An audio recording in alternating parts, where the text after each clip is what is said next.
afterwards.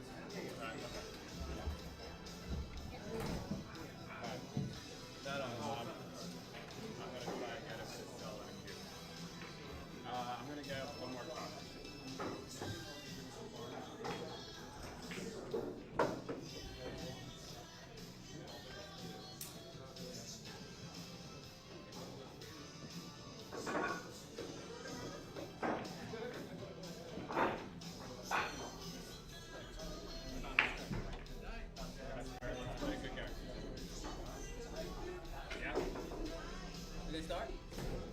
What's up, guys? Before you start, I just want to shake your hand.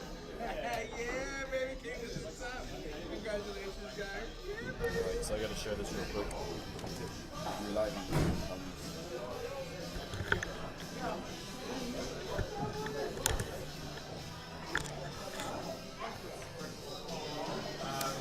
on. Alright guys, Michael Yednak here. We just started the lag.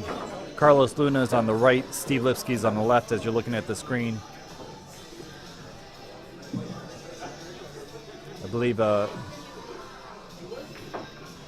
Steve won the lag, right? Steve won the lag. So Steve won the lag, so Carlos is breaking. He's racking his own for the first break. Special thanks to Alaska, Sean Morgan, for running the league. He does provide lessons here, guys, if anyone's interested. Thanks to Pascal Dufresne. He's the one that put the scoring together and the programming for that scoring. Thanks to Amsterdam Billiards, of course, Jacoby Custom Cues, Narcoleptics, High Rock Productions, and who else should I thank real quick? Let's thank Greg Hunt, the owner of Amsterdam Billiards, we should thank. Kamui Products, yeah. So guys, thanks for tuning in. They're about to start. I'm going to share this on my own Facebook page, so excuse me one moment while I do that.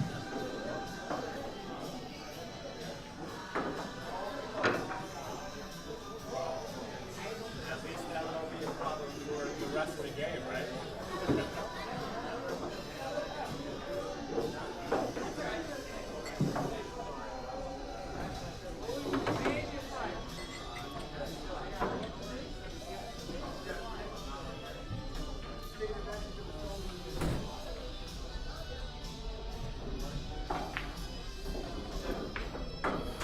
Alright guys, so what Carlos is attempting to do here is thin the 2-ball, get the 2-ball to the short rail and back to the stack, and the 4-ball to the long rail and back to the stack. 9-ball leaked out on him a bit. Might end up being a tough combination, which he's not going to take, and the 2-ball. So despite the fact that it's a little bit of a rough break, he ended up with a pretty good result, unless there's something dead in the stack. Steve's surveying the stack now. Once was called Surveyor Steve, also called Stevie Patterns. You guys pick your name. We'll take a vote later. But he's in a tough spot here. He's got to probably put the 2 down unless there's a dead ball. And this is a very low percentage shot, and he doesn't really want to give Carlos the first shot at the table. So the 9-4 is actually not crazy from here, but Steve's opting for the 2-ball instead. Always have to trust his judgment when he connects.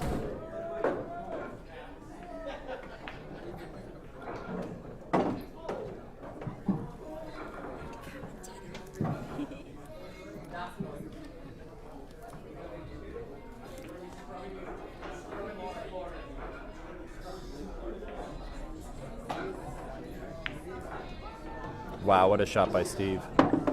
Incredible opening shot, made the 2-ball. I think he has shape on the 15, could probably go into the 9 and give himself a little relief.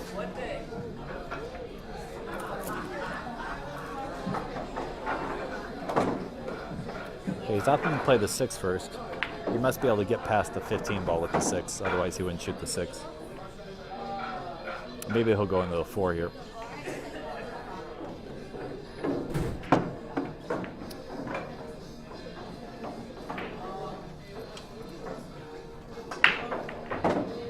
Play the 3 in the upper left corner.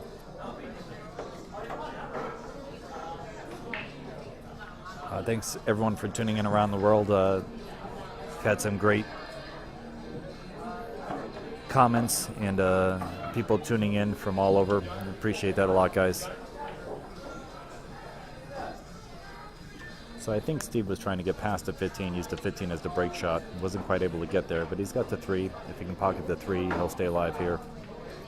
And made play position on the 15 off the 3.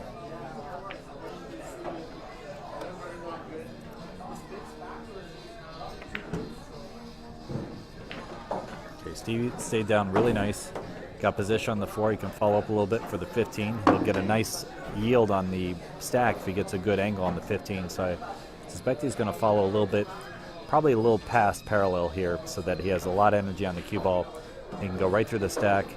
He should glance off it a little bit, but the follow should take him towards the middle of the table. And he should have the 9 ball as the last resort.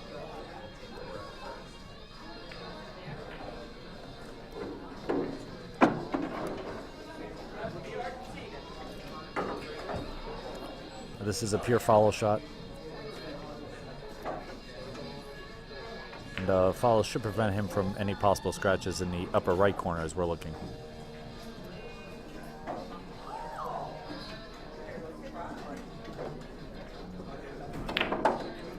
All right, he was able to go through the stack, and that's all most of his problems now. He's probably going to be forced to play the 5 or the 14. Maybe the 13 goes. If the 13 goes, he can solve the rest of his problems immediately. Brushing the 8 and 15 open, but 13 must not go, or there must be a little bit of the 8 ball in the way, or he can't move the 12. So he's going to get rid of the top half of the table, the 5 and the 10, come back down and make it a half table game. Okay, he's decided to go ahead and take out this 8. He's probably going to try to push the 8 into the 1 and down, so that he has position on the 12 or the 7. Okay, waved his hand because I think he was playing position on the 12, but pulled back a little too far. But he's got shape on the 1. Now, the good thing about taking the 13 is the whole table is now open, so he solved all his problems. A lot of guys do like to take out balls underneath the stack immediately, meaning the 1, the 8, the 12, and then use the 11 ball or the 9 as his break ball. Obviously, there's a lot more balls on the left side of the table, so the 11 is the ideal break shot at this point. And looks like he's going to get rid of the 1, then the 8, and then the 12.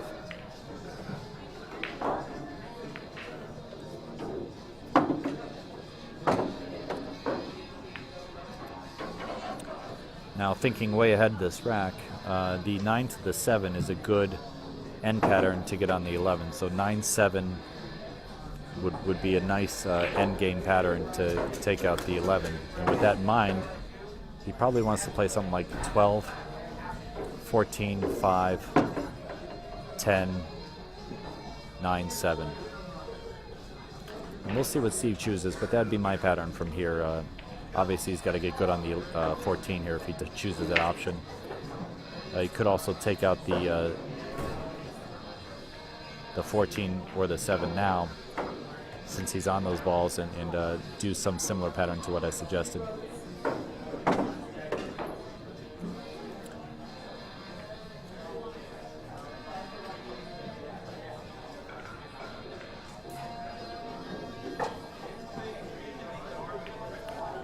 Okay, so Steve felt like getting on the 14 was a little too difficult there off the 12, so he's going to go ahead and alleviate these top 2 balls, play the 5, the 10, use the 9 to get back down table.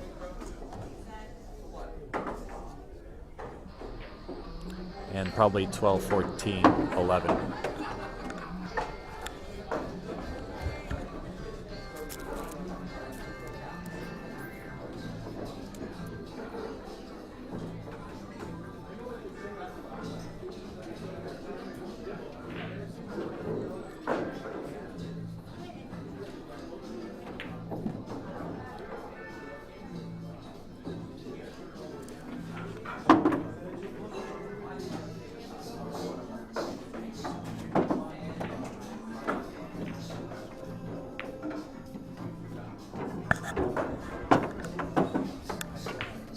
Now the shot on the 12, a lot of guys like to go 2 rails towards the 14, so he'll go short rail, long rail.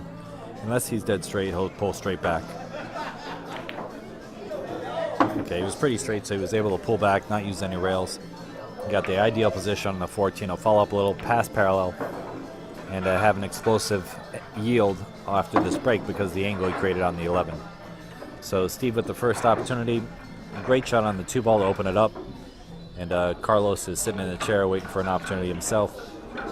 You're watching Steve Lipsky here live in New York City, Amsterdam Billiards around Union Square, 11th Street and 4th Avenue to be precise. And on this break shot, since Steve is slightly left of the 11, he's probably going to use follow. He's probably going to use top left English or top outside from his perspective. Since he's got a good angle on this ball, I suspect there won't be many balls tied up after he breaks this stack. There shouldn't be any balls together, or very few if there are.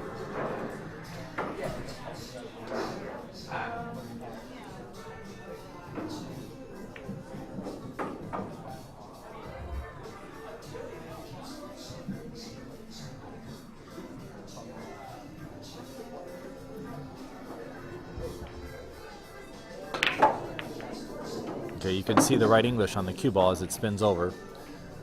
Steve has a shot in the 3 and possibly a shot in the 1. I do believe he'll shoot the 3 first over the 1 ball because it's a little higher percentage. Probably play position on the 4 or the 2.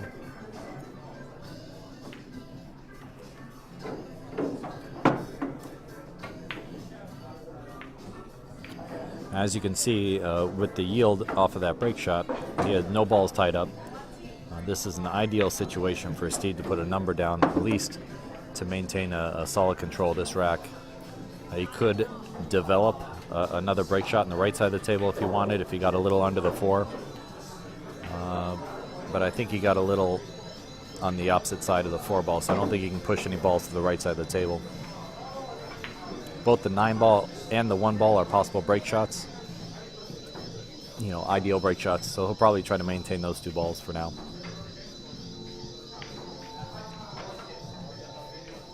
The 6, 14, 10 is a little bit of a problem. Once he eliminates the 4, the 7 and the 8 go in the left corner, so they're not really an issue anymore.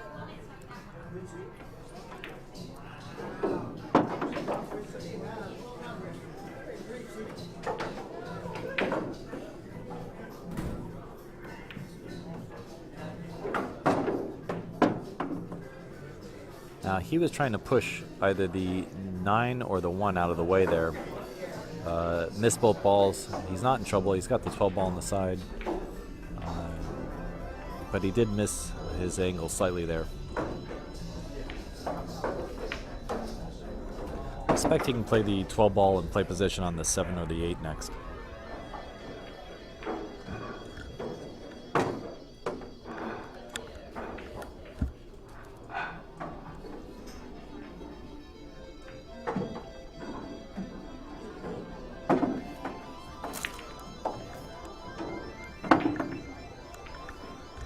Okay, so that was an interesting choice there. He decided to go ahead and get rid of the 1 now, which definitely clears the pocket for the 9, and he'll use the 9 as break ball. So he actually decided to go ahead and commit to a break shot pretty early in the stack, noticing that there's 2, 4, 6, 8, 9 balls left on the table. So he committed to his break shot with 5 balls left on the table. Now he could always use the 8 ball as a break shot still. But I wouldn't be surprised if he doesn't commit to that 9 ball after what he just did.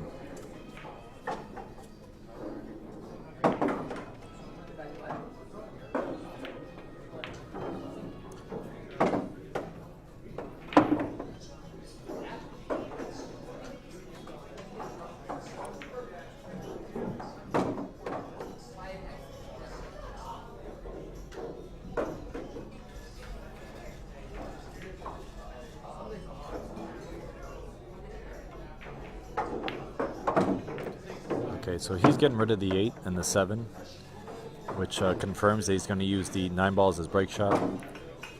For his key ball, it's still a little questionable to me. I'm not sure exactly what he's going to use for that. He could develop the 9 here if he wanted, but I think he'll fend for a better shape on the 11.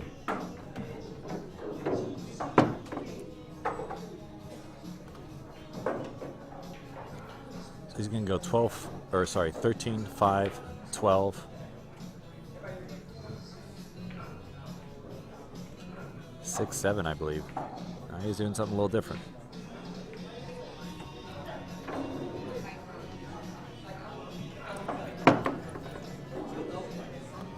Okay, I think what Steve's doing is using the 13 ball as his key ball, so he's going to go 12, 7, 6, and then use the 13 ball as his key ball. The problem with the 13 is it's pretty far to the left side of the table, so he's going to have to work a little bit to get perfect shape on that 13 ball, and he came up a little short on the 7. So at this point, he might be advisable to go ahead and go into the 6 here and push the 6 towards the corner. If the 6 goes towards the corner, he's all right. He may have to use the 13 to get back on the 6 after he hits the 6. But I would use the 6 to stop the progress of the cue ball here.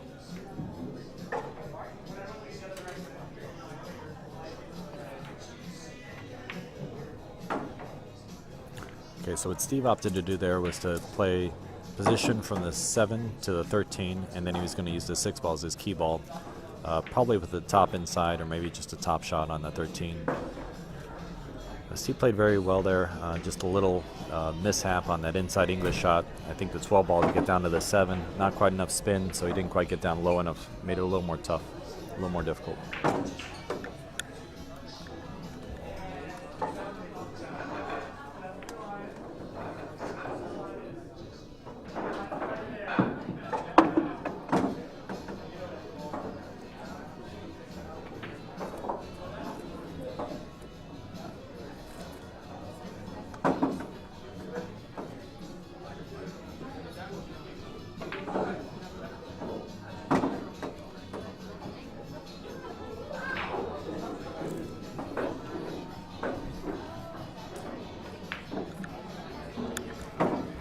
Okay, Carlos having a little difficulty here because everyone knows that the position from the 7 to the 9 is difficult, but he can't play precise position off the 7 to get on the 9. So he's going to pull back, try to get on the long rail, then swing around 3 rails towards the 9 ball.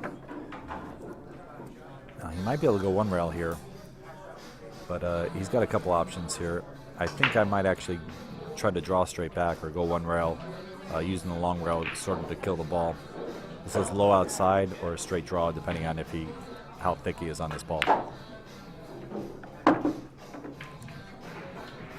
Okay, came about 2 diamonds short there, and he's going to end up having to play a safe off the rack here.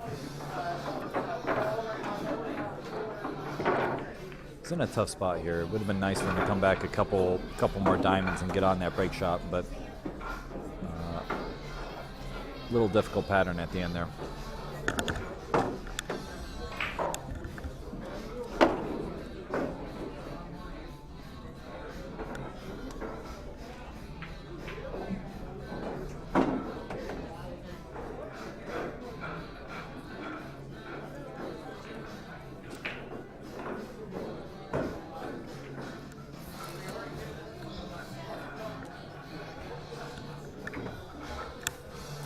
Carlos should probably just push the 9 down to the rail and go into the stack and alleviate a couple balls, making it a little more difficult for Steve to play a safety.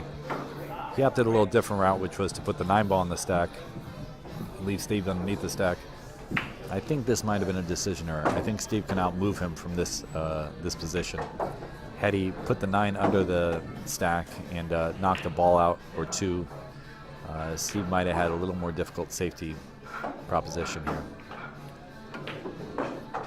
But if Steve can freeze him on the rail and sort of challenge Carlos, even if Carlos makes the 1 ball, he's not guaranteed a shot. Now, he'd be hard luck knock that one, but tall order to open up with this shot as his first real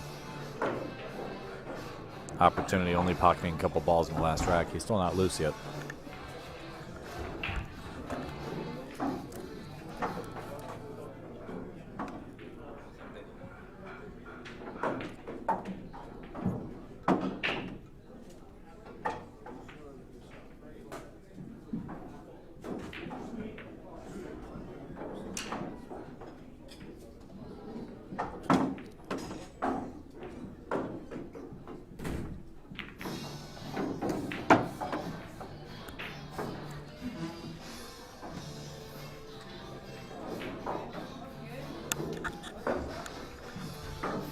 All right, so Carlos playing with no fear on that 1 ball. He pocketed it right in, has shape on the 7, can get a nice angle on the 2 to get a good yield. I suspect he'll try to stay a little bit under the 2, slightly below parallel, closer to the 7 ball or the short rail side.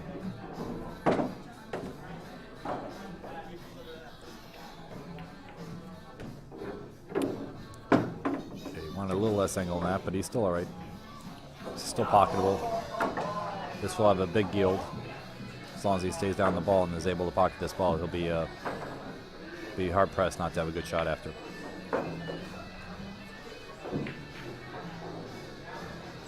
Now, there's a little line going towards the side pocket here. I think he should double check that, make sure that if he scrapes the 4, he doesn't go right in the side. But I think he's all right. Meaning I think he'll be able to muscle through the 4 ball.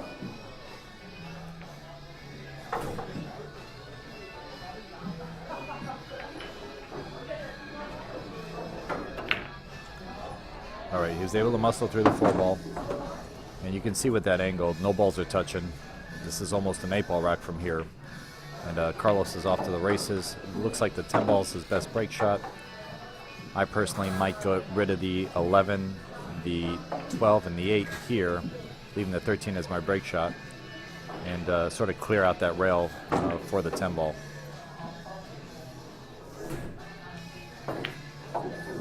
And since the 6 and the 5 were really not a hindrance and didn't have any value, like I said, I would have got rid of balls that are useless on the right side of the table since it's going to use that right break shot. So get rid of the 4, the 12, and the 13-8 or the 11. Leave one of those balls for a key ball, and should be good to go. I might actually leave the 13-12 for the end here, just because the 12 is close enough to the rail and the 10 is close enough to the rail. I can use the rail to slow down the cue. So in this particular case, I might leave the 13 and the 12.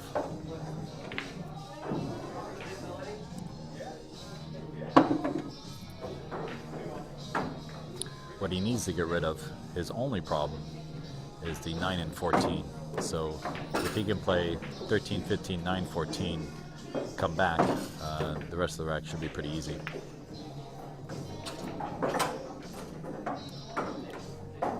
You need to be on the top side of the 15 to follow up for the 9 in the corner. I think he might have got the wrong angle on this.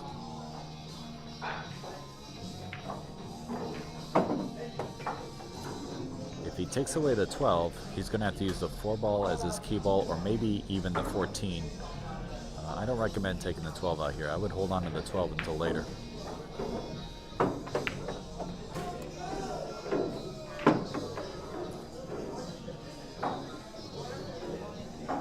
I think he's trying to get the correct angle on the 15 to get on the 9, and it keeps coming up on the wrong side.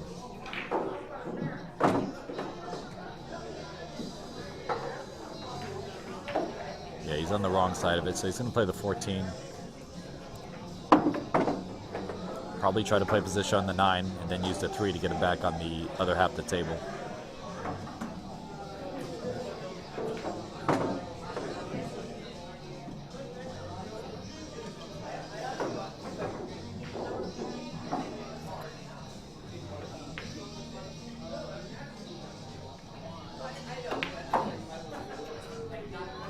Okay, he tried to clip that to make it a little better.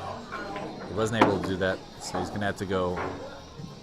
I think he has to get rid of this 4 ball, because I'm not sure if the 5 goes by the 4. I would actually play the 4 and try to get back out, sort of towards the middle of the table where he is now. Now he's going to play the 3, attack the 9. Looks like 4-5 will be his last 2 balls to get on the 10. This is okay. I just he's got to play good position on the 4 to use the 5 ball as his key ball. Again, had he cleared out the 4 and those balls on the right side of the table and left a good key ball like the 11 or the 13, this rack would be a lot simpler. Instead, he's going to have to work a bit to get out this rack. Now, if the 5 goes, it's a whole nother ball game, because the 4 ball is a good key ball. If he can play 5-4 and then pivot off the 4 ball to get on the 10 ball, that'd be ideal. But I don't think the 5 goes by the 4 ball. Okay, the 5 did go by the 4, so all my commentary was off. It's okay to leave the 5 and the 4 as your key ball. The 4 is a great key ball, so a good choice by Carlos based on the fact that the 5 ball went. So that's a key factor there, guys. if the 5 ball goes, the 4 ball is a good key ball, and you can leave balls underneath the break ball. This is one of those rare exceptions where leaving a couple balls under the break shot is okay if you're going to use that 4 ball as your key ball. So nice out by Carlos. He continues his run. Great opening shot after the challenge by Steve on the 1 ball in the corner, and some good shooting by both players so far. Let's see where they go here.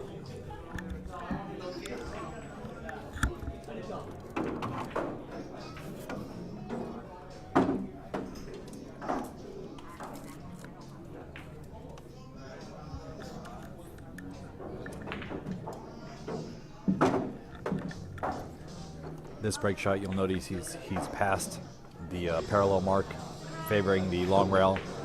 This again is a top cue ball for this break shot, preferably top right if I have a choice, or straight top, depending on where I'm hitting the stack. But I like to use a little bit of right on this case, and when I'm using right, I cut the ball slightly more, just to account for the slight deflection. So it's another little tool you can use. Because I'm amping up on these break shots. I'm going to hit this as hard as I can with high pocketing. Yeah, he let up a little there and got away with something. The 4 ball came out, otherwise he wouldn't have a shot. So with that angle he had, he really should have hit that with a little more pace and opened up the whole stack. He hit it a little tentative.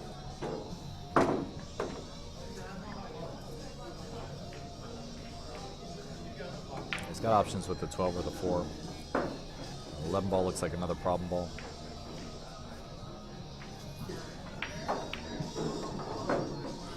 So balls by the side pocket, like the 9 the last rack, the 11 this rack, are always a high threat to ending the run.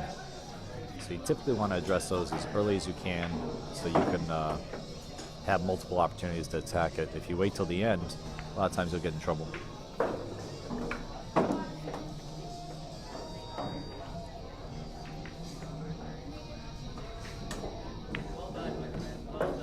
I believe he was trying to play position on the 8 there, because if he had played position on the 8, he could have gone into the stack and had the 7 as insurance. So he really should have come off that rail a little bit more, used the 8, gone into the stack, and then had the 7 as insurance. Now he's going to have to create a little more angle on the 8 ball, ideally, to make sure that he has enough momentum on the cue ball to go through the stack. I think he might be too thin on this ball, so he might be playing position for the 4 ball. Yeah, he was a little thin on that ball, so he played position for the 4.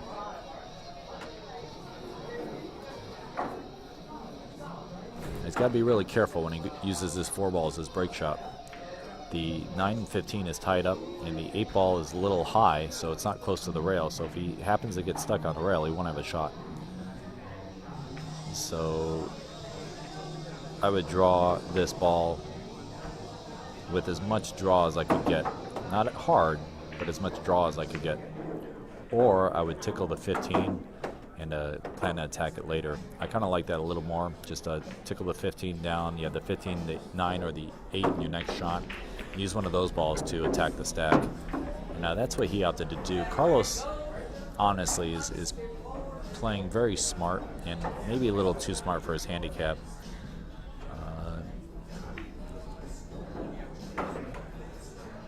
His approach at the table is very strong. He's playing with the right decisions the majority of the time, and he's giving himself the highest percentages of not getting in trouble.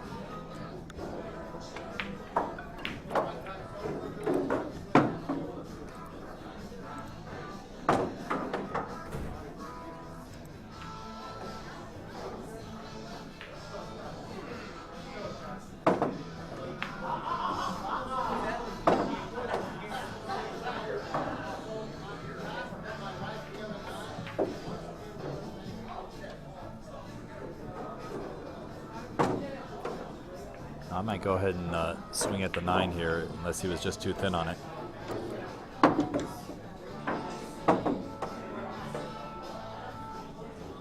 I would use that last ball to get on the 11. Don't be surprised the 11 doesn't stop his run this rack. The 11 ball is a horrible ball to leave on the table this long. And he's only going to have the 5 balls that he breaks open to attack this.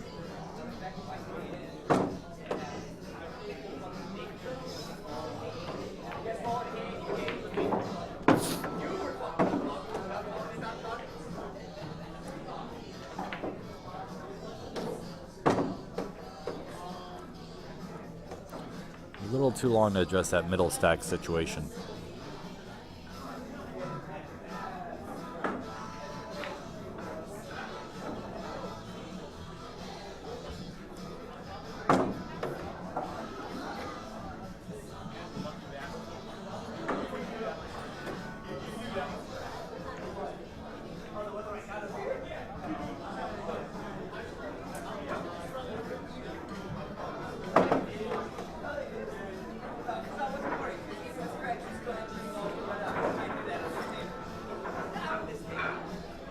He's in a bad spot here. He may need to play the 14 ball and go into the 11, and then try to play position off the 11 to go into the 3 and open it up.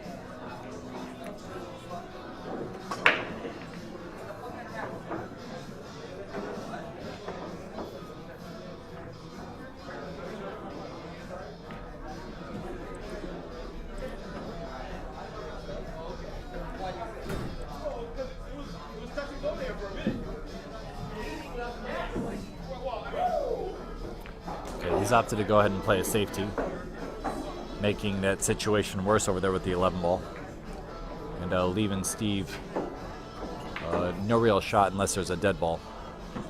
So let's see if the 5's dead, or if any of those balls in the stack are dead. If not, I suspect Steve will just go ahead and leave the cue ball at table and let Carlos deal with that 11-14.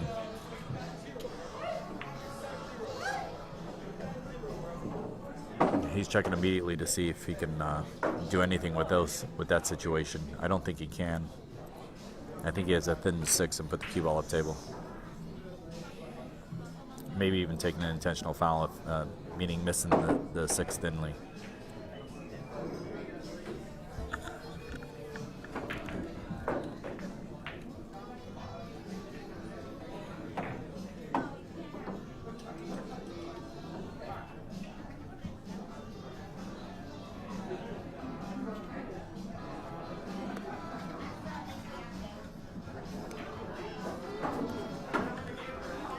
Steve's actually checking to see if the 11 throws in.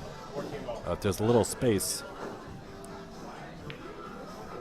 it might throw to the other side. He's actually kicking at the 14 ball. The point is huge here, so he's got to avoid the point. This will be a great shot if Steve can put this down. Wow, what a shot from Steve. It's a great read and a great kick there Steve just had. I can't tell you guys how big that side pocket point is on that shot that he just played. He still has a lot of work out of himself, though. He's got to play probably the 11, play position on the 6, come over, use the 3 or the 2 to open up the rest of the stack.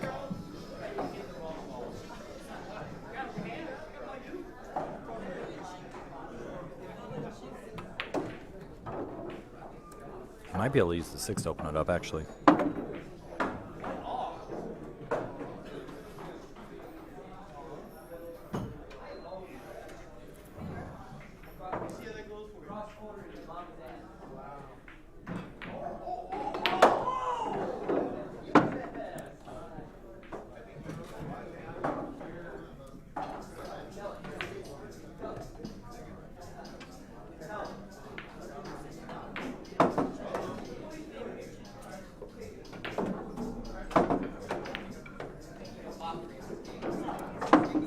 Nice development of the 5 there.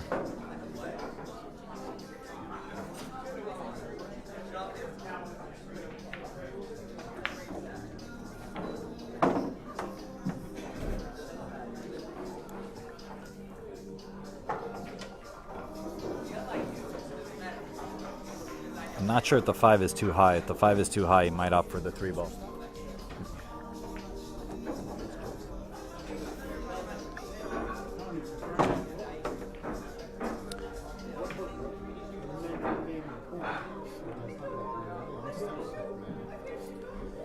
He's going to go 13, draw back to the short rail, I believe, and then use the 5 balls as break shot. He wants to have a little bit of a thicker angle on this 5 ball since it's so high on the stack. Notice he's not quite as quite as severe on the cut angle on this. That way you can use a little follow and make sure he connects with the stack. Great out by Steve. Creative way to get out of a bad situation off of Carlos's safety. Carlos a little unfortunate to have that ball tie up dead, but still a good shot by Steve. And Steve's taking a brief break. I'll be right back as well. I'll do a quick shout out to Jacoby Narcoleptics. Narcoleptic chalk magnets. If you guys are interested in any Molinari equipment, please check out the highrockstore.com. Kamui products, thanks to Amsterdam Billiards and Bar. Also check out www.thebilliardists.com. When you guys get a chance, we should have some more high profile matches up on that site soon. Thanks guys. I'll be right back.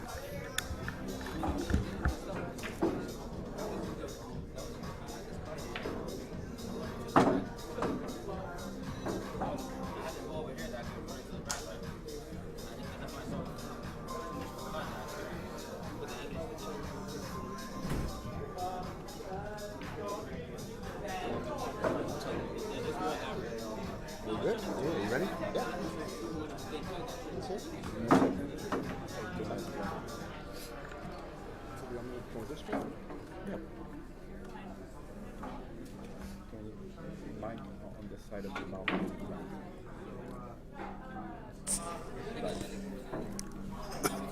Can you hear me? Okay, good. Guys, we have a special guest, Tony Robles, is here for the match as well. He's going to provide commentary with me. Very excited to have this happen. I've always been in Tony's ear about various things in straight pool and pool in general, so to have such a great player next to me giving commentary should be of high value for everyone listening and myself, selfishly. I appreciate that, Mike. It's a pleasure to watch these two gentlemen play. They're two of the best, I think, in New York City. Carlos has come a long way since I met him over 25 years ago. He's learned a lot about straight pool. And of course, Steve is a veteran player. And in my opinion, one of the best break shot shooters on planet Earth. I mean, he shoots those break shots with such confidence and is not afraid to hit it with power when necessary. He's also very creative at getting sort of secondary option break shots, or break shots that are a little more obscure. He hits those with a high percentage, accuracy. Yep.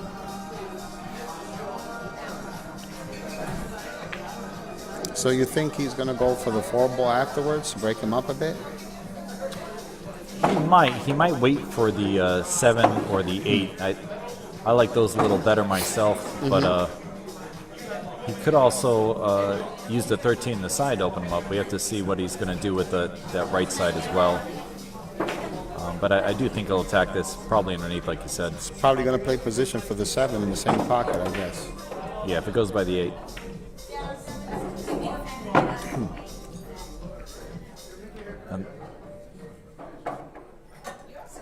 Now, if he can go muscle through the 12, he should have shape on either the 3 or the 14 after this. Well, he also has the option of eventually getting to the 3-ball.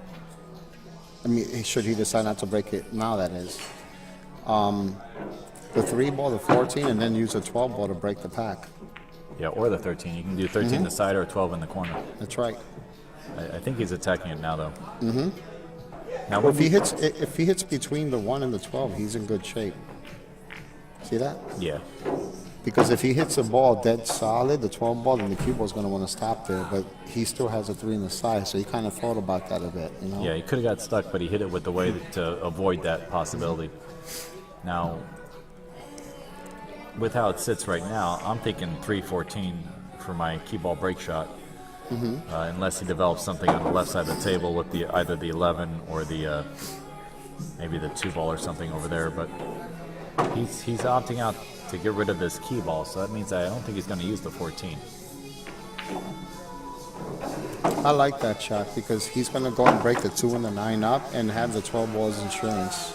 And he's going to tickle the 11 out for a break shot. Yep.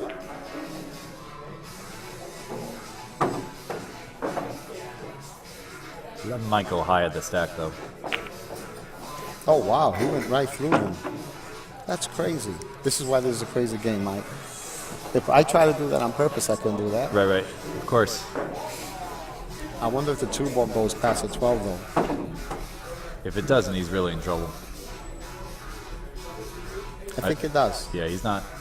Steve's really good about not showing emotion, but I'm pretty sure he's got that option. Now, I'm always thinking this may be to my detriment, but if I can hit the 11 off the bottom side of the 13, it would develop into a break shot.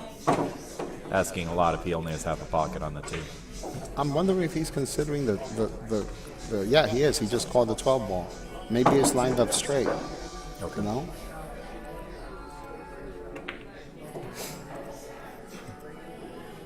So the 12 ball's in the way of the 2. Well, he's also a very good combination shooter. Good shot. Now, I mean, from this position, I'm kind of thinking a side pocket break shot. I'm thinking play position for the 13, bump the 11 out, and have the 2 as insurance. Right. You know, go 2 rails with the 9 ball, with a little bit of inside. Unless he has too much angle, he can always go 1 rail, but you have to be more precise with the speed there, you know?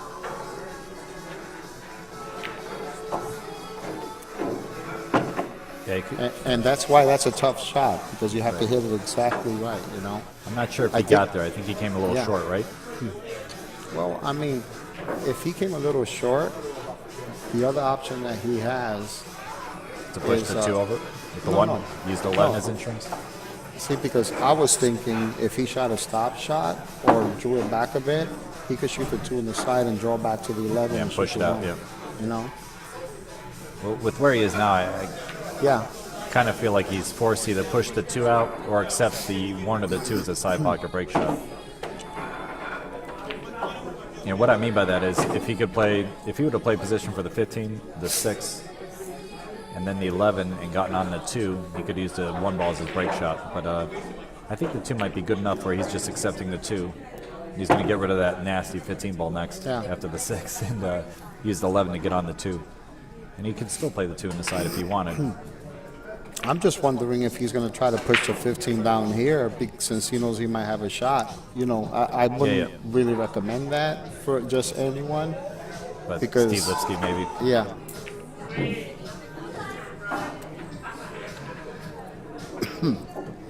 I So think it looks like it does go on the side, right? From here, Yeah, it it doesn't must, look like it goes. yeah, it doesn't look at all like it goes. He could also just take the spot shot in the 11, you know, if the 2's too high. I think he's just going to play it in the side, bro.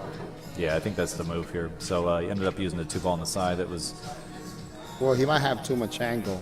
If he does have too much angle, he's not going to have a choice but to leave it in the center. So it all depends if he can kill the cue ball. yeah, I think he's good. He's looking at where he wants to be. I think he can kill this pretty easily. This table isn't playing too fast, Tony. He's been playing pretty nice for straight ball conditions. I think he used a little outside, kill it a little bit. Oh, yeah, this is my favorite table. Yeah. Yeah, he might have killed shot. it too much. He No, killed it too wow. much. Wow. Yeah. Incredible, right? Yeah, so it's not moving as fast as you'd think. So would you pocket this and play safe off the rack, or would you pocket the ball and follow the cue ball up the table and This is a call good it safe? question, Tony. I like pulling back and trying to get that angle where I can stick him on the rack and making Yeah. sure I get that line tight, you know, while I'm racking. Then I go ahead and I feel like I really put him in jail by getting a ball to the short rail and a ball to the long rail.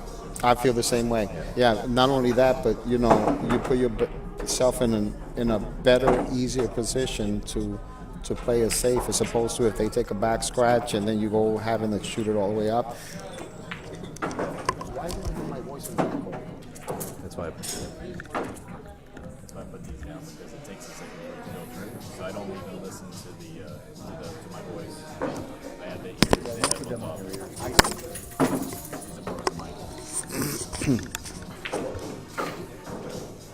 Yeah, so let's see what. Now that's assuming that he can draw back to like the 3rd diamond or maybe even the 2nd diamond. If he doesn't have that option, then of course you try to. And that's another scenario is I try to put him on the spot as opposed to putting him by the rail, because I feel like if you put him by the rail, on this shot. It's too easy of a return. Yeah, he's obviously calling it. Yeah, so he's playing it safe for the next shot.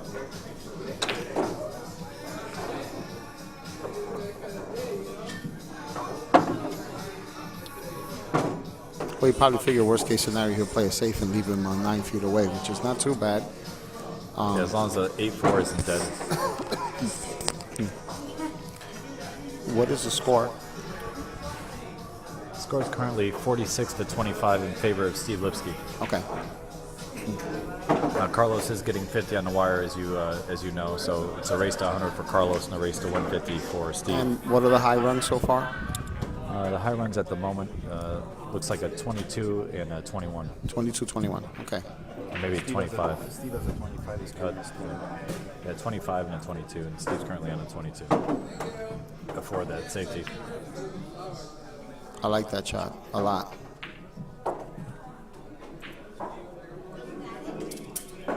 I guarantee you he wanted to leave it in front of the pocket. It's tougher to play safe there, but over here you have no choice. I would just try to just lag the cue ball on the 5 and have it bounce on the rail and hopefully come back up to the cue ball. Because if you try to hit this side, you sell out on the 1 on the side. But I think Steve's intention there was maybe leaving the 10 ball closer to the side pocket just in case the cue ball leaks out. Right. Or it'll make him think twice about playing that safe that way. Yeah, there's also sort of the 9 ball safety where you hit the 5 a bit chubby and you try to bank it back towards the 7 and leave the cue ball near the rail, but that does sell out the 10, so he can't do that. So he has to say, take your option in this particular circumstance. So I think he's lagging it, like you said, or trying the shot that I said. That's very difficult because he's got to get it back up. Maybe sell out the 5 if he does that. Ooh. Does the 1 go in the corner? Can you see that? It looks like it does. That's why I was actually surprised that he did that. And the 8-4 doesn't look dead on the screen, so I don't think the 8-4 is dead. So he's going to have to open him with the 1. And he's pretty straight in this 10. I'm not sure if he can get angle on the 1 to open him up. So he may play the 10 and play safety.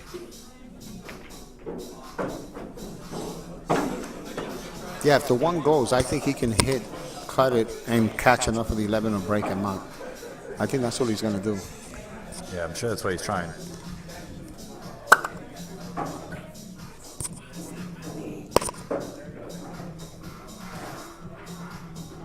Yeah, he's got a little more angle than I thought. He can get up there. Hit it like a dream. Yeah, See that? Yeah, he got a nice angle on the 1 where he can clip the 11 pretty strong. And he really wanted a thick angle like he got. If he had too thin, he would miss. I know, but you miss know what he's looking at though, right? It's a scratch in the other corner. Yeah, because if he hits the 11 and the cue ball curves after he hits the 11 and does like that semicircle curve, it'll curve straight into the corner. So you got to be careful with that. I mean, look, if he hits the 11 solidly enough, it'll push the 12, the 8, and the 4, and hopefully he'll play position for the 4 in the opposite pocket, you know? Right. Huh. Played it a little conservative, but got a good roll with the 13 coming out. And he's got a nice angle, so he should be able to open up the stack here. Oh, yeah. And the 5 will prevent any scratch possibility. Mm-hmm. So I just... well, he might even be able to play position on the 5 in the same pocket.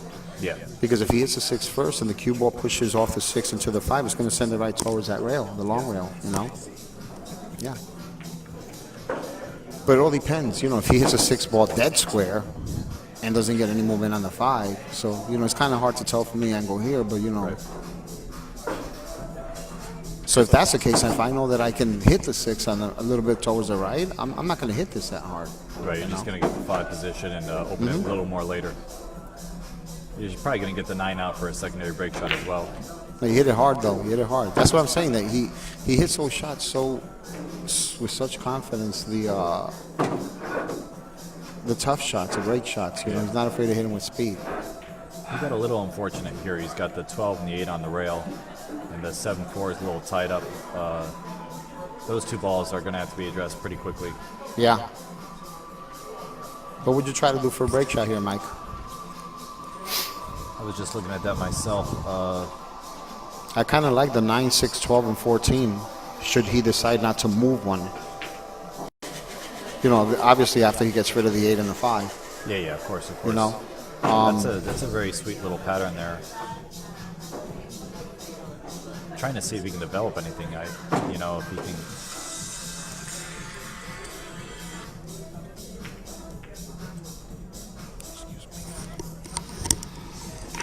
Yeah, if he can get a good angle on the 11, he can push the 7 up or the 4 or the 3 for a possible break shot. But he'd need insurance, and right now he doesn't have that. So he might be forced to go ahead and play position for that pattern that he said in the end game.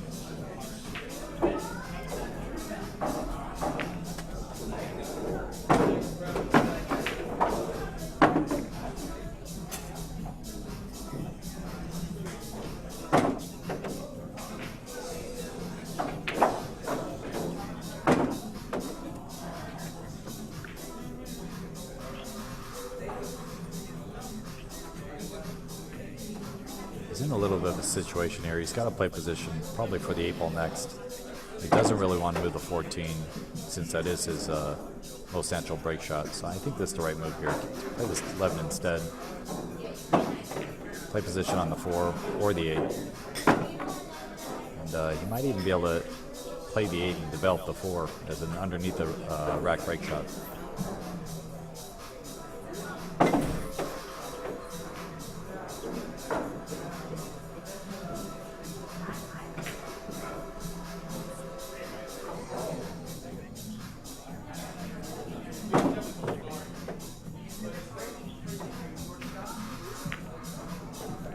He was able to develop the 3, and I believe the 7 goes, and he can use the 9 as his key ball now if he wants.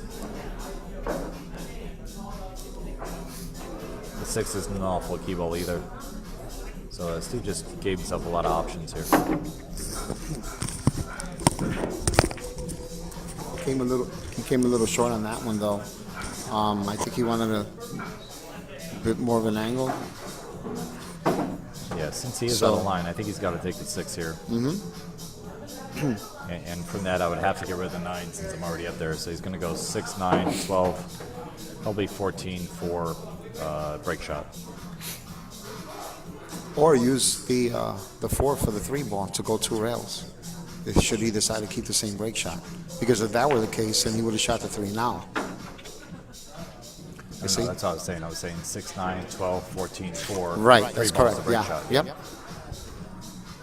So Carlos is going to steal this pattern and go 9, 6, 12, 14, 4, and get on the break shot. And 3, yep. Anywhere in the center of the table is good.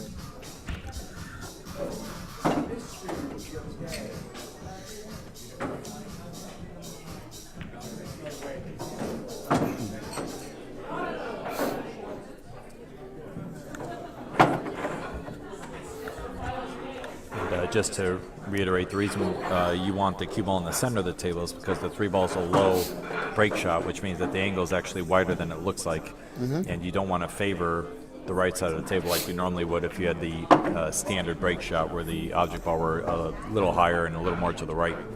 So you really generally want parallel angle on the break shot, but since the break shot is low, you want middle of the table, which is not parallel. And then a lot of times you'll use a draw shot in your break shot. Right? Yeah, and he got a little straight on the 12 than he wanted to, but I think he has enough angle to come out of it. So I think he'll be fine here. Oh, no, he wasn't. He was straight. That's pretty straight. Drew back in a straight line. This is tough now.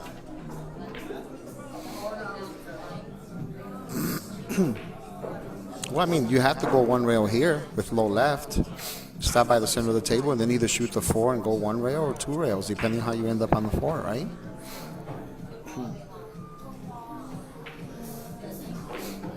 It's a little bit of a... It's definitely an awkward shot, though. Yeah, he's trying to get in the middle, favoring the right side of the table, obviously. Has to be careful not to overhit it. Oh, he got up on it, yeah. You could tell he felt a little uncomfortable. Yeah. You know, which is unlike him. He got perfect on the 4. Oh, yeah.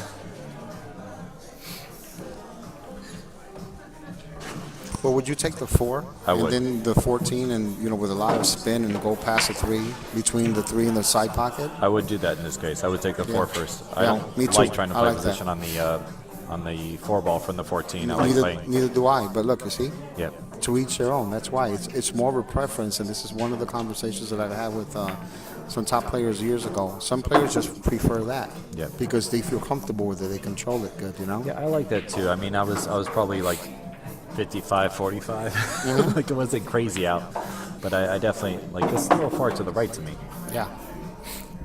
He's But gonna. I'm with you. I would have shot the 4 first and the Yeah. 14, but like I said, it's a preference shot. Yeah. This is when he makes this ball, no ball should be touching at the end. Yeah. Well, you know what I like about this break shot? I mean, I don't know Strong yield, how full he's going to hit the 14, but if he was a little lower to the point where he's going to barely Double touch hit the it. 14, you come off the rail with the right and then run into the rack Explode again. the rack It's right twice. away. Yeah, you get 2 hits at the stack. Yeah, that's one of your favorite break shots. You showed me that a long time ago. Yeah, I love that break shot. It's better than hitting it full and having the cue ball stick on that corner ball and then following it down to the bottom rail and then double kissing the cue ball into the corner.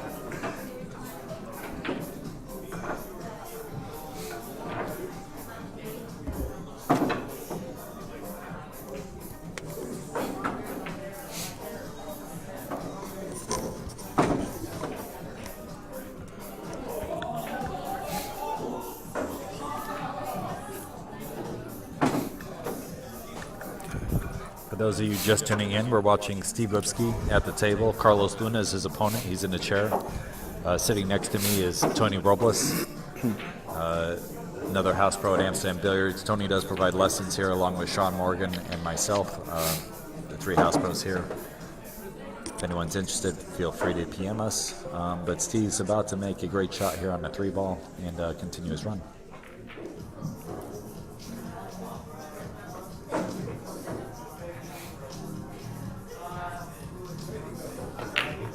Oh, wow, he steered that one, which is unlike him. You don't see him do that too often, believe me. It's extremely rare you ever see Steve miss a shot like that. That was a high percentage shot for Steve. I'll agree. But we're all human. Yeah. We're all human,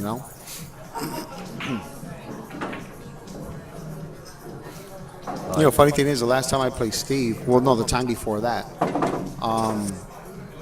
he missed a couple of shots. I missed a couple of shots. We both placed also in the end, but he ran a 98 on me towards the end when he started feeling it, And the match before that, he ran an 84, the very first inning, and then we had a couple of innings here and there, and I went ahead 116 to like 113. 101, and he ran 49 and out. Those are the kind of matches that I love to watch. Right. You hate to play and you love to watch. Yeah, but you know what? I mean, I'm listen, and Steve both knows. like good Steve knows this. If you run it on me and you're playing the correct way, man, I enjoy it. Right. I just cringe when it's being done backwards. Yeah, I was talking to someone. I said I'd rather watch 30 balls run right than 100 balls run wrong. Yeah, I've seen it enough times.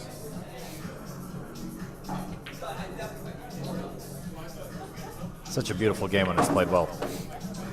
And plus, you got to remember, a lot of times when you're playing, if someone runs that many balls on you, it might actually motivate you to do it back. Right. Yep. Well, Steve's been a strong influence on all of us for some time now as a Absolutely. competitive player. We all learn from each other. Him, Danny, yourself. We got Mika coming around all the time. Thorsten. Got a lot of high caliber straight pool players in the house pretty regularly. And what really impressed me was when David Padilla was announcing the finals on Monday night, when he said that there were over 100 players in the straight pool league at Amsterdam Billiards. Wow, I didn't even know it was that many. We had 130 when I was running it. What? 130 when I was running it. Wow, that's insane. It's impressive. got to be the largest straight pool league in the country, right? For sure, absolutely. It's only going to grow with the footage of these fine matches and people asking about it all the time. It's inevitable that it's just going to get bigger. But just the fact that it's helping keep the game that we all love alive is really awesome.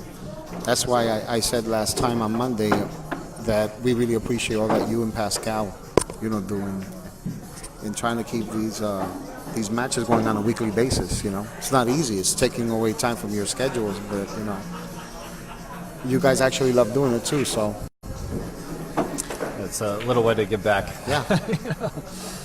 So I think he misjudged that hit there. Yeah. So he's got He's got, a bit of a tough shot over here. it looks almost like the 11's dead, doesn't it? You see the It does, 10-11? yeah. It's off by a bit, though. It's off. Yeah, it's definitely throw off in just or by a no? bit. If he did throw it from there, he would have to hit it. He would have to hit it Hulk smash speed, So, But come- what I come with love the tough about one. Carlos too is he has some of the best fundamentals I've ever seen. He has Look at that super. shot. I know. He has some of the best fundamentals I've ever seen. So he makes shots like this when he's in stroke look easy. Right. That was a great recovery shot by It Carlos. sure was. That was a hell of a shot. So really, he probably wants to maintain the 7 as his break shot, which means he's got to sort of get rid of the 12. I don't think the 12 is a good key ball at the moment. So I think he meant to go a little further. yeah, than trying to that. get on the 15 there. Well, He's got some work ahead of himself. The 5-9-6 is tied up. The 10-11 looks a little funky, and the 12 ball doesn't have an easy pocket. So, and the 15 ball. So he's got some work on him. Yeah, I would want to draw this enough to gain an angle on the 14. I mean, on the 4 ball to break the 9 and the 5 up at least, if possible. Yeah, I'm not sure if he got there. Did he? I think he No, can. I don't think. Nah, I'm not sure. Not it looks by- like it from here, but maybe we But have you the know wrong what? angle. Maybe he wanted more angle because he was trying to run into the 9 and 5. But that might not be a good thing. He might be better off if he has a. I don't know if he has an angle now to do it, but he might be better off running into the 9 and the 6. Yeah, I think that's You the know, right. that that's way, the right he play. might have the 9 on one side, assuming the 9 doesn't come off the rail and stop in front of the 5. But he still might end up with a 6 either way. Yeah, it's a soft follow. Just get the 5 out of there is really all you're trying to do, and push the 6 closer to the right corner. It looks from here. It looks like he has that angle. Yeah, it looks like that to me, but maybe he doesn't. He's definitely hesitating. So Because if he hits it with stun and he hits that 5 dead solid, the cue ball's going to stop right there. it looks like he's drawing it. So he must be playing for the 15. He doesn't have the right shape. Yeah. I guess he was dead straight. That had to be it. Yeah, oddly, guys, it looked like he had angle. Now, what he can do here is play the 7, play position on the 10, push the 11 out. He has the 2 as insurance. Or use the 10 to break those balls up. Yeah, so he has Because to it might be his prioritize. only Yeah. opportunity right now, because I'm a firm believer in getting rid of trouble as soon as you can when I play straight pool. Yeah, the 5 might actually move up to a break shot. Now that I see the angle, it looks like when you hit the 9, the 5 might go towards the break shot position. But that would probably be too hard. He can't hit it that hard and control the ball. So What I don't like about approaching them with this much of an angle is you're going to have more movement from both the 6 and the 9. You got to hope the 9 hits the 5 and stops there. You see that? yeah, he hit it good though. See? Yeah, he hit it good. Little bit unfortunate not to have a better roll on the 5. I don't think the 5 goes in either pocket.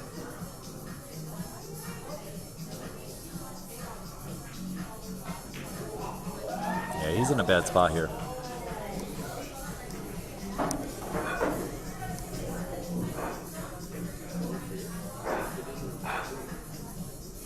I mean, he might want to leave the 5 and 9 for last so that if he can get the correct angle, shoot the 5, cue ball moves forward a bit, bumps the 9, the 9 comes out just enough for you to cut it and break the rack, Yeah. Because he doesn't really have much of a break shot besides a 12 ball here, so I don't know. I'm not sure if I would have done that because you're taking a risk. Yeah, he hit it great, but that's a high He hit risk it too shot. good. He hit Yeah. it too good. Well, now it looks to me like 15, 12, 11, 9, 5. Well, he's got his 9 break shot. Yeah. you know. Well, he's got the 9 or the 5, really. Yeah. I like 15, 12, 11, 9, 5 myself. Or 5, 9. You know what has always fascinated me about this 15 ball, right? In this situation, most people will not shoot this shot because they're not confident. But if you shoot, or if you set up the same exact shot with the same exact angle on the bottom rail, It's a hanger. Just goes to show how a shot like this psychs people out and Right. changes their thinking, you know? Oh, he's got to shoot the 15 here, right? I loved shooting the 15 here, but I feel comfortable with that shot. Then going to the 11, the 12, and coming down for the 5. You know? He's going to follow up and go one If rail he- across for the If 15. he has an angle to come off the rail like that, then that would have been the right shot. He didn't have the angle. See, now he has to work for it. He has to work hard for it. Yeah, You this know, is- one thing that I learned from Steve Miserak many years ago that really definitely changed the way I thought about straight pool is if he says sometimes when you take the slightly tougher shot, it'll make the run out easier. But if you take the easier shot, it'll make the run out tougher.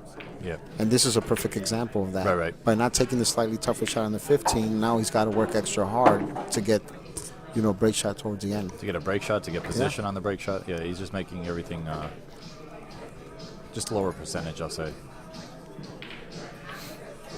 He's playing solid, though. Maybe a slight decision error there.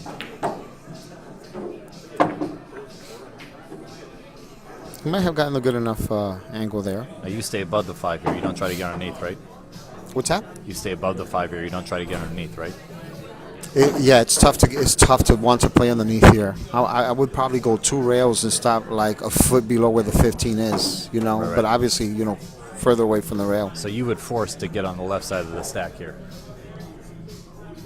Say that again? You would force to get on the left side of the stack as opposed Yeah. to just dropping down to the right side. Mm-hmm. I think he's going to the right side, but I agree with you. It's just such You're supposed to hit that harder. You got away with it, though. You got away with it. I don't think that. But listen, if you can get away with it and keep it going.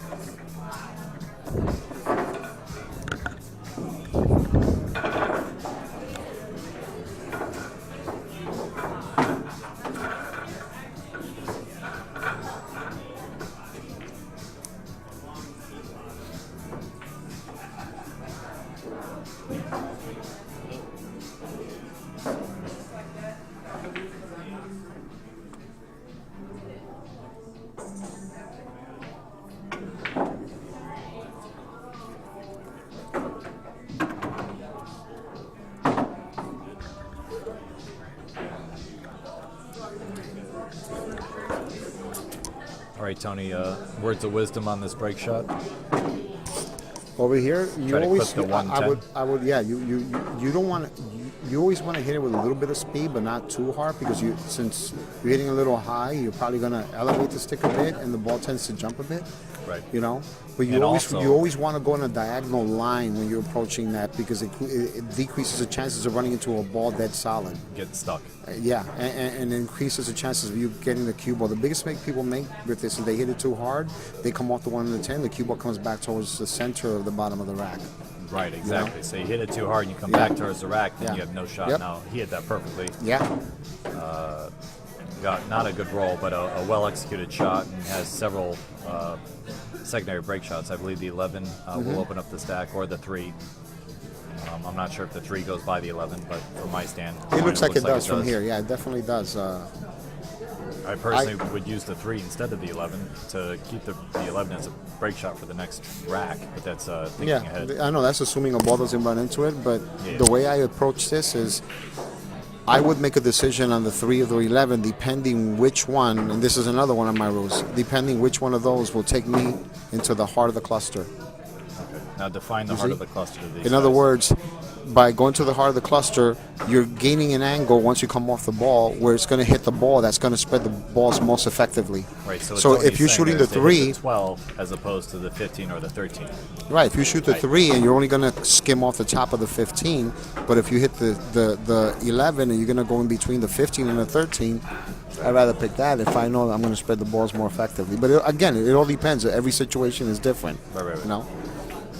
So just to reiterate, Tony's saying by heart of the rack, he means the ball that's going to have the most progress to open the stack. In this case, the 12 ball is going to separate the 14, the 7, the 9, and the 1, whereas the 15 ball really only separates the 9, the 7, and the 1. The 13 only separates the 14, the 7, 1, and 8, but the 12 separates them all. So the 12 ball is really the key ball here for this break shot. Now Carlos got a little thin on this 10, but I think he can go back and forth and get on the 11 or the 3. And I think based on what Tony was saying, that the 11 ball, it looks like both of them are still negotiable, but probably 11's a little easier to get into the 12 ball. Ooh, he hit that too soft. And That's gonna he's scratch. going straight to the pocket, yep. Yeah. But see, this will be interesting because now you get to see what Steve decides to shoot. You know, like I said, it's hard to see from here, but it looks like the 11 might be a better option to go into them. Right. And even more so now. You know why? Definitely now, yeah. Because now that the Far 4's there, it's harder for the cue ball to escape. Right. You know? Because with the angle he had before, if he went in between the 13 and the 15, there was a slight chance the cue ball could hit off the 15 and go up Go table, you know? upstairs, yeah. Now this is a shot where I was talking to John Schmidt about this a little while back, and he said that he likes to set up a little thicker angle on these long, in the kitchen shots, whereas I usually try to set up a half ball hit around that area where I'm aiming at the edge of the ball. Right. Do you have a preference yourself for these sort of shots? Do you like thicker hits, or do you like an aim point where you're aiming at the edge of the I like ball? in between the thicker hit and the thinner hit because I want some movement on the cue ball. It's like a half ball hit? Exactly, because I want to be able to control the cue ball once I run into the rack. I don't like to just blindly go into it. Shot. See that? Yeah, And it's got the three ball on the fourth. but that was a bonus of keeping that 3 ball there as well. Right. Just in case he happens to hit the ball, dead straight. Exactly. So a little insurance by using the 11 instead of the 3. And he made the 15 ball a break shot. Not that he has to die with it, but that's what he's got at the moment. I like this as well. I kind got of a like choice. shooting it in the corner, Yeah. if possible, because he goes in between the 1 and the 2 and get rid of that problem right away. Yeah, the 2's Well, not. no, I'm looking at it from here. Looks like he has too much angle on the 4. Okay. The 2's not atrocious. No, It is no, it's off a not. little bit, so it's not like it's frozen to the rail there. But all right, so Steve's higher percentage on this particular situation is the 3 ball. He's got 13x for sure. Good shot. Very nice. So what's your pattern here, bro? I'm looking at addressing the 7, 9, 12 as quickly as possible. I don't think the 8 or the 14 go, so that's another situation. I can't tell if the 15 goes, to be honest with you, because if it did, you could shoot it now and break it up. Yeah, I would Because try the to hold 14 is in a pretty bad spot. What I would try to do is I would try to get on the 4 to go into the 9, 12, and having the 6 as insurance, because I think if you hit the 9, the 6 will still be there. If you can get position on that 4 ball, then it sort of solves all the problems where you're above it. But let's see how Tony attacks this. I guess he decided to break it with the 15. Okay, so he's going to play the 15 inside. This 7, 12 should develop the 12 ball. Right. He Well, doesn't really have as long a as he choice. can go in between them. See, the problem with this shot is if you hit the 9 directly, the 12 is really the only ball that's going to move. Right. So it looks like he has an angle to go right in between them, which is good. No, not even. He went straight to the 7. That's even better.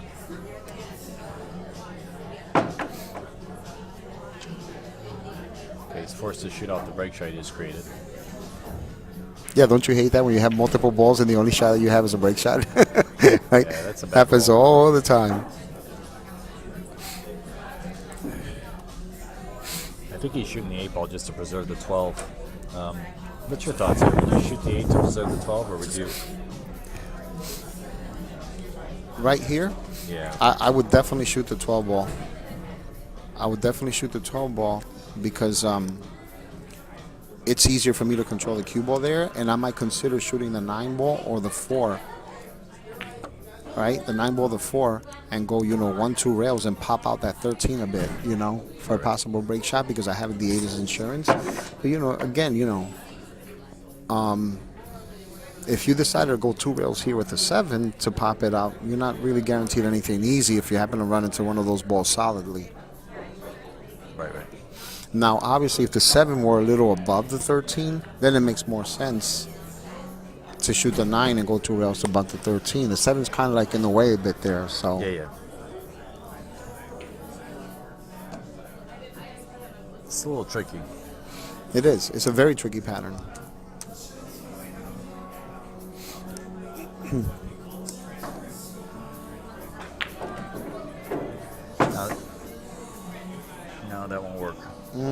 think he might have. I don't know if he was trying to take out the 4 there. I'm not 100% sure.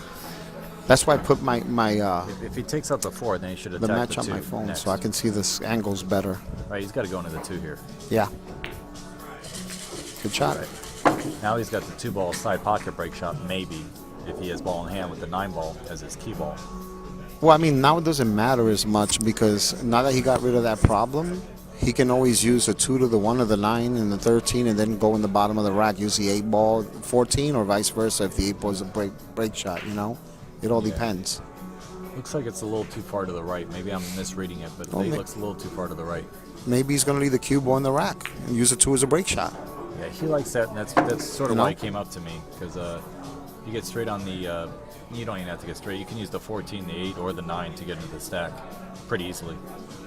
How about taking the 8 ball now, right?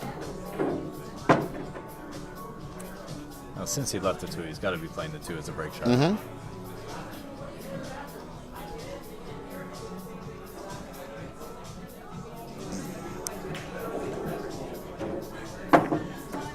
He's just going to try to get straight in on this 9 ball so he can play a stop shot and leave himself in the stack here. He's going to favor to be slightly above it, so if he doesn't get straight in, he can go to the rail and back into the stack. So you don't want to come short here. You want to go long. I think he got there. I think he's He good. got perfect.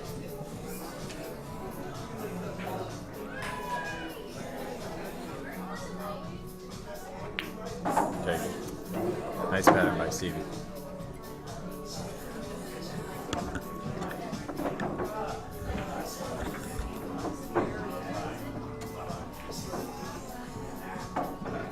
Yeah. I mean, going according to what I'm seeing so far, I think you're going to see a big run from Steve here. Can you tell me the score, Steve?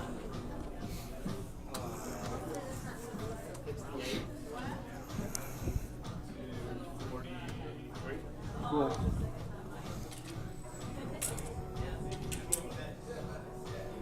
All right, so Steve gets the cue ball behind the line, anywhere behind the line. And, you know, my optimum spot here is when I'm coming off a ball in the side pocket is to hit the top 2 balls because that decreases the chances of scratching off the side of the rack.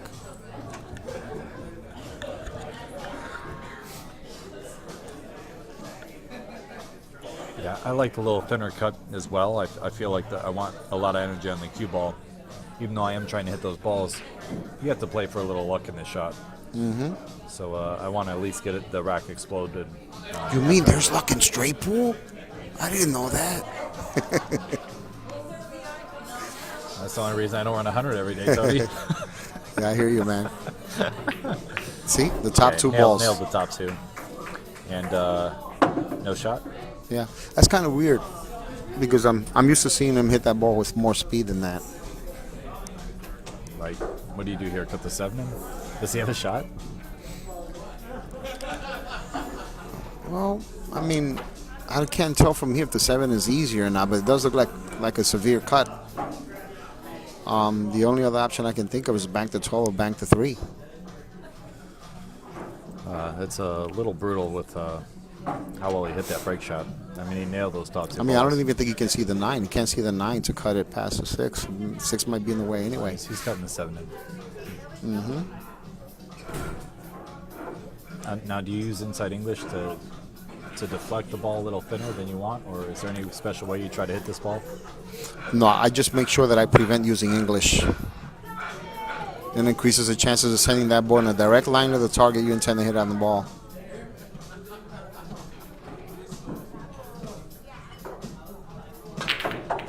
Wow. Wow, that was one hell of a shot. Worst roll in history. Yeah. I think he made 2 balls. I mean, that ball just stunned straight into the corner pocket. Right, we're going to see exactly on our replay. Well, I mean, listen, what happened is he hit the first ball and then came off the other ball and went straight to the pocket. But I'm went pretty off sure. the 15, the 14, exactly. and And then it went off the other ball. No, not even. He drew it. Drew it off it. He drew it off it. Drew it off it. It's still a tough roll. hard to judge that when he's focused on pocketing. Yeah. What's up, bro?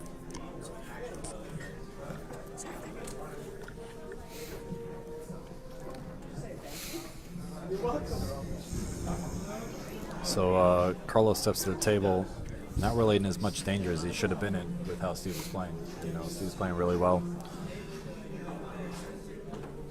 And he's still in the hunt. Carlos is still in the hunt. He's 57 balls away. Yeah, right? that's it. That's in his kill zone for sure. You know. So it's still anyone's match. Yeah, they're both basically halfway, almost. Mm-hmm.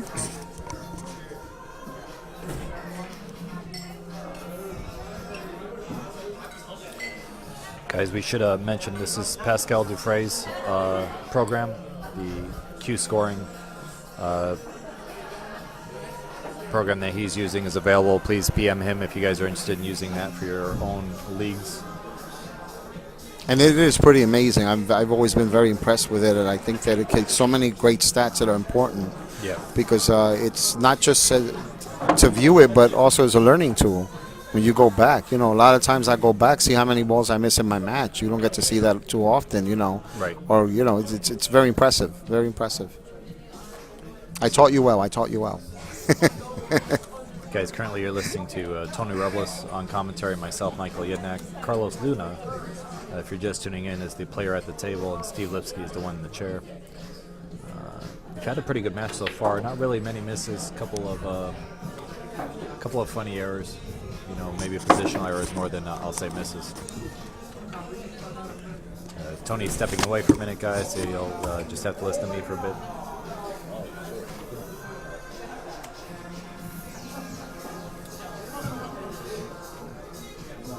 So looking at it now, I think the 11 ball should be the ball he uses to open up the rest of the balls. He could also use the 9 ball, but I'd say the 11 or the 9 ball will be his next break shot.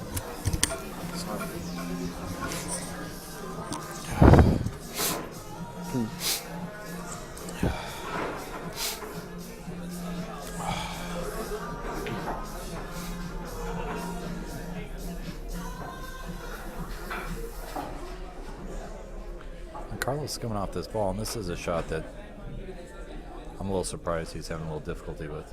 He's a very good player, so he was just trying to make sure he held the right angle on the 11 to go into the stack here. I think that's what the hesitation was. But he's playing the 15 here. Wouldn't you use the 11? You know, it all depends, because I kind of like using the 15 not for the 11, because the cluster is in a diagonal line. So I kind of like the fact that if I came off that diagonal line, if I go off the 2, I mean the 14 and the 8, the cue ball is going to go towards short of the side pocket and then play position for the 10 ball, you know? Yeah, so a lot of times I would choose, I'm saying I would choose the 11 now, because now I'm going in that direction. Right, but if he hits it on the other side, he's got the 9 or the 1. That's correct. So Yep. I think I would have just taken it early on. Oh, I see what you're saying. I see what you're saying. Yeah, I still had the 15. It all depends, because what I like about the 14, 2, and 8 is you're guaranteed to hit the short rail before the side pocket no matter what, whereas if you shoot the 11 this side and you happen to hit the 2 or the 7 too thin, you're going to lose a cue ball table. You follow what I'm saying? I got you. So it all depends. You know, I think he's looking more to put spin on this and go 2 rails and play the 9 ball. Right.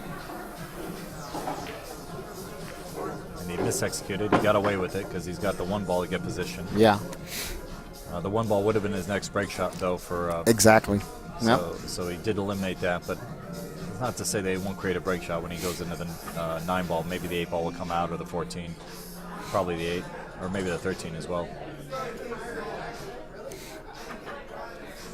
Now, do you hit this with the draw stroke, come to the long rail and back out, or you hit it with the top inside? I like top inside here. Yeah, so do I.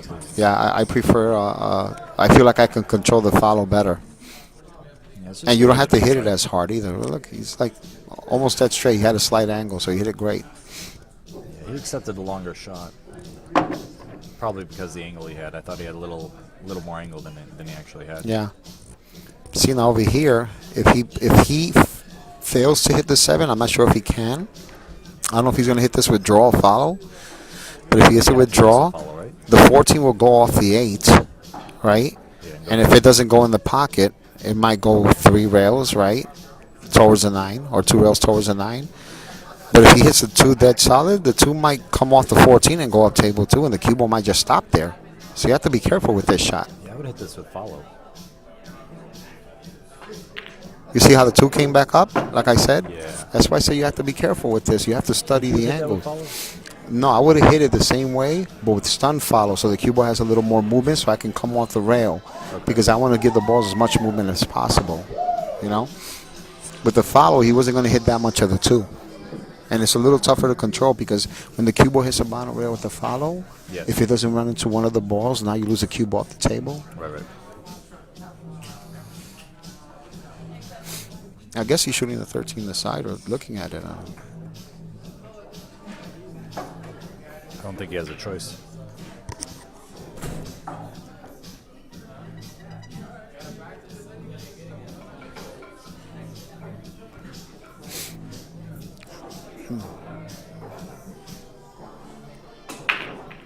Good shot. Very nice shot.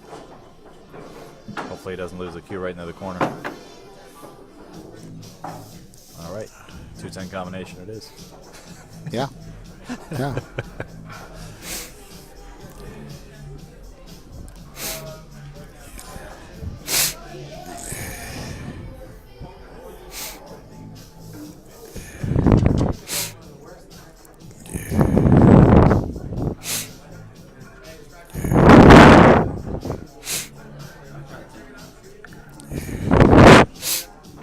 So he's playing the 10 ball. I can't tell if the 14 is in the rack, but if it is, playing the 10 ball is actually not a bad shot because if he moves, cinches the cue ball up a bit, or he even just plays position for the 2 ball in the same pocket, he shoot it. Yeah. Yeah. Good call, Tony. He's using follow though, so he's not holding the cue Yeah. there. Yep. Oh, he moved on that one a bit. Those are tough shots to hit. Oh yeah.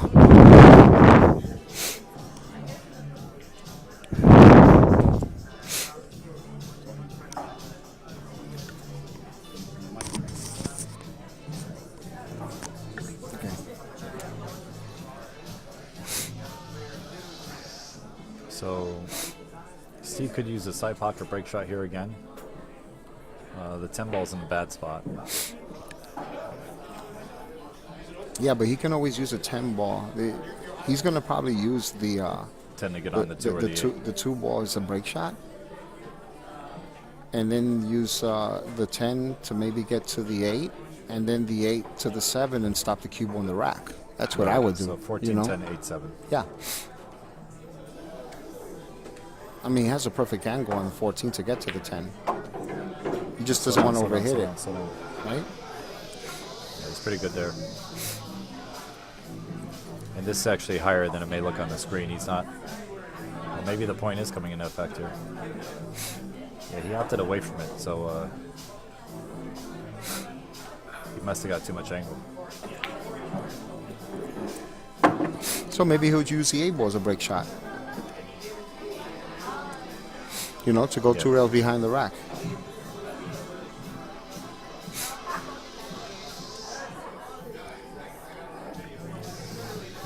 This is a little rare for us to be here on a Wednesday night. Usually league It's league on is Mondays. Mondays or Saturdays. Anyone that is interested in the league does start next week, so you should probably contact Sean Morgan. If you're coming from Connecticut or something, you want to do that ahead of time. You know, a lot of times we have a couple people from Long Island and Connecticut that come through. Are you playing again this coming season, Tony? Oh, yeah. Tony's playing again? Yeah, I have no plans of quitting this league anytime soon.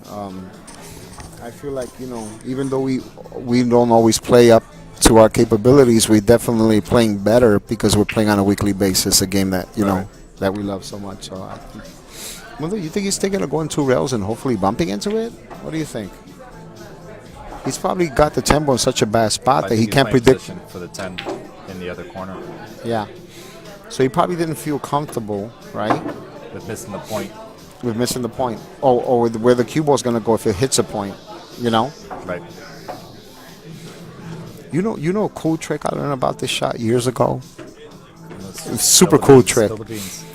When you shoot this shot, if you shoot to bank it off that rail into the farthest part of the corner pocket, you eliminate any virtual possibility of running into the point of the side pocket Like that? like that. And it makes the shot a little easier. Right. Do you also use inside English on that shot? Oh, no. No. Or But I'm not saying you can't. correct? I'm not saying you Yeah. can't. I'm not saying you can't. You can pretty much, shoot it with whatever you want, as long as you make sure that you undercut it a bit. That way, it banks off that rail straight into because these are big pockets, so you can afford to do that. So our mutual small demeanored friend always likes to hit those with inside English, and Filipino, I'll give you a hint. Alexio, Alejandro. Alejandro. Yeah, he likes shots down the rail. I guess he prefers Alejandro because that's a famous song, right? Alejandro, Yeah. Alejandro, right? But he definitely likes it. Alejandro. No, Alex is awesome. Alex is pretty cool. You guys didn't know you were going to get some karaoke on while you were here Yeah. today, did you? I'm not going to show you my awesome voice. This is about a good time for Gil to come on the chat and say, yeah, right. Yeah, right. Kung flu. Kung flu time.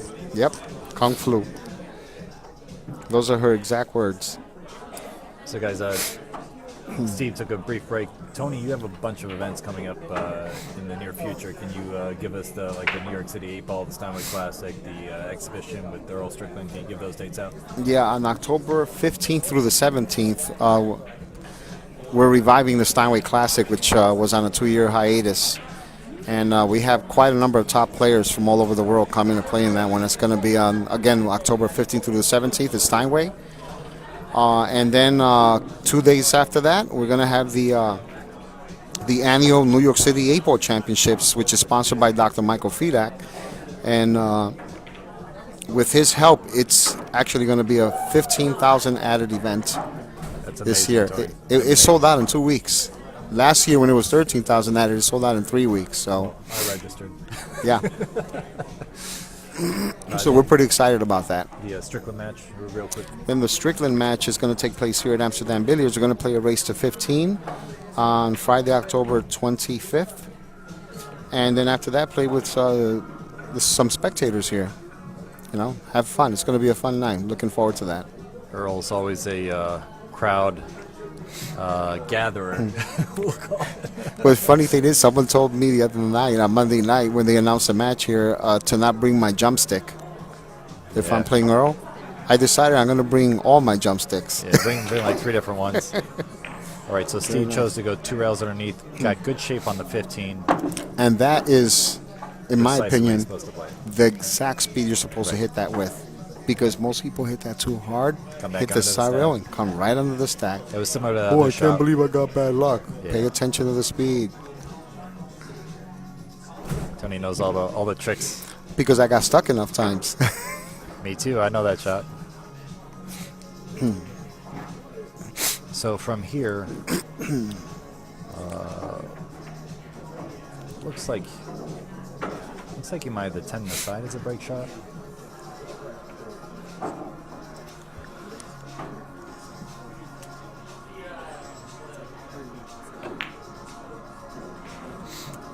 Okay, he pocketed the 14, got the 8 and the 6 cleared out.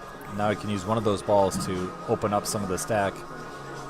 Probably the 8, so he has the 6 after. Yeah, I can't tell if he's going to play position for the 6 ball or for the 13 in the side. It all depends on the speed he hits it with. Yeah, Right? The 13 in the side, right? I would have stunned up as well. I feel like Yeah. he can get a little more energy out of the rack. Yeah, but that's he decided he wanted the 13, so he knew if he hit it harder than that, he was going to overhit and end up there. He also did a stun draw instead of a pure draw. Yeah, he's looking to see if either the 10 or the 9 goes. He might actually have to play position on the 6 next if either of those 2 balls don't go. Yeah, I'm wondering if he's thinking of going 2 rails and into between the 4 and the 5. I can't tell from the angle here. I can't tell if he's too straight, if he has enough angle. If he's too straight, he could probably follow and try to go in the 7-11. Oh, he's just going around. He's playing for the 6, I think. Might have came up short unless there's something I don't see. Maybe something's dead. Maybe the what is that? The 14? Yeah, the 14 off the 12. I don't know.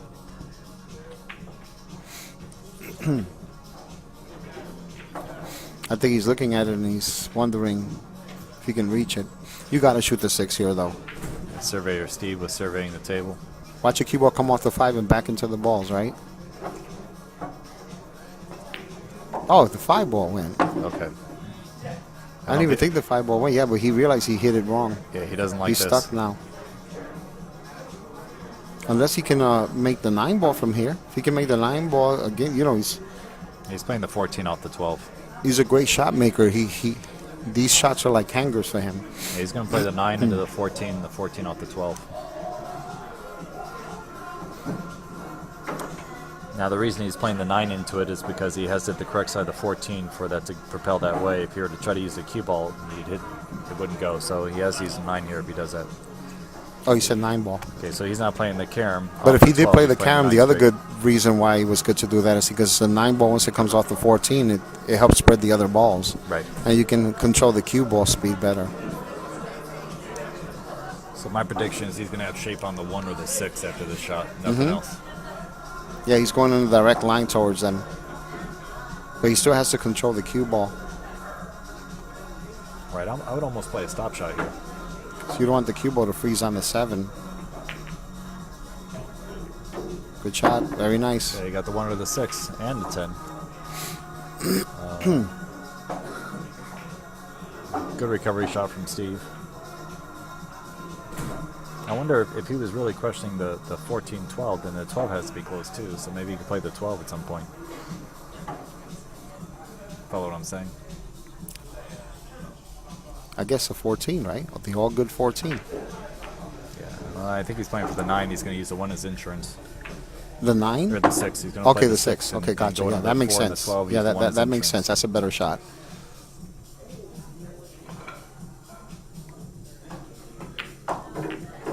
Okay, hit the wrong ball there. He was trying to hit the 4 He and was the 12. he was trying to hit 12. between. It was I'm pretty sure that was accidental, but that's kind of the good thing about seeing the 1. You can go into them again. You just have to be careful how you attack this, the angle you attack it with. Because if you hit the 4 and then the 12, you have a very good chance of escaping. Good shot. Got it. And he's got the 7. If he can get on the 3, he can push the 11 out. Hit with the 4 as insurance. If the 3's high enough. I'm not sure if the 3 goes. He's considering the 11. He's got to play the 7 or the 14 here, right? Yeah, I would play either or. It's a little tough to control the cue ball with the 11. Yeah.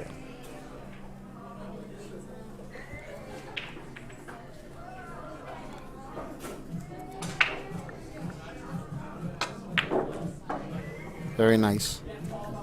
Yeah, he had to draw the Jesus out of that ball to get back up. Now from here, he might use the 12 and go into those the 3 and the 11. Maybe develop the 11, have position on the 4 or the 14. How do you feel about that? Well, it looks like Lipsky feels like it's a go. If he can split the 3 and the 11. If he just tapped it a bit, there you go, just tapped it a bit, but I think he Didn't wanted get to a move the good- 11 a little more than that, so Yeah, didn't get a good result there. he might have to shoot the 3, the 14, and the 11, because I don't know if he has, even if he had an angle to run into the 11, where's your insurance too shot, high, yeah. you know? I guess he prefers the 11, 14, and 3. Maybe he's too straight on the 3. I can't tell. But the reason why I prefer the 3, 14, 11 is because once you cut the 11, the cue ball's going on the side of the table where you want it to be for the 4. Right. But maybe he just doesn't have a good angle. I think he wants to get closer to the 14. Yeah. You know, with how good he got on the 14, that had to be the right choice for Yeah. for the position. Now he just wants No, to he hit that great. He hit that great, and just has to be careful with the speed here for the 3. You don't want to end up with too much angle because then you can't kill the cue ball. That's why he's checking his tip, because you know he has to draw it back. Right, he has to play this very precisely. Very nice. That's absolute perfect position right there. Yeah, I think he can draw just past the corner of the stack and have it where it's out of the stack, and he's got a good shot in the 4 to open up the stack next shot. A little wobbly, but it went. Doesn't matter. It went, right? That's right. So Steve Lipsky putting on a tear here.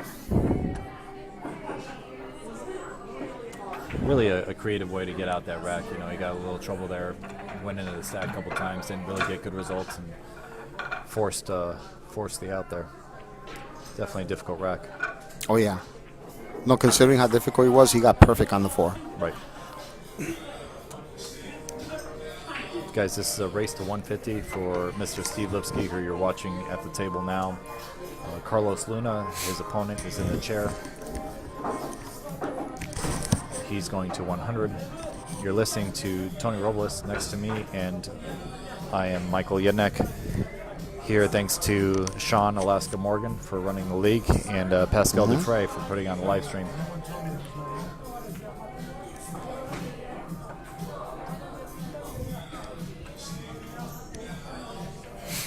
There's a little bit of a crowd here on a Wednesday night watching this match. Yeah. It's nice to see a lot of straight pull enthusiasts here. Check this out. Oh, and I'm pretty sure there are plenty of people watching it online. Oh, yeah, yeah. We got more than 70 people, I think, live now. That's awesome. 72.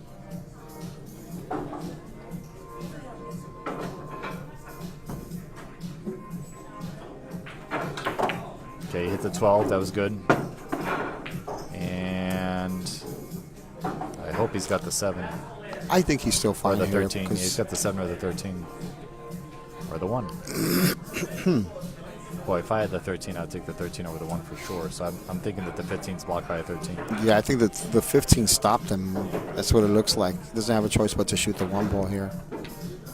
Any tricks to this shot, Tony, sort of to, let's just say, to take out the collision and just throw? Do you do anything special? Commit. Make sure that you tell yourself you know exactly where you want the cue ball to end up, so that way you don't have to think about it during your stroke. And that's one of the major reasons why people miss this shot. Hit it perfectly. Yep, sure did. Stayed down nicely, too. Do you see how long he stayed down that shot?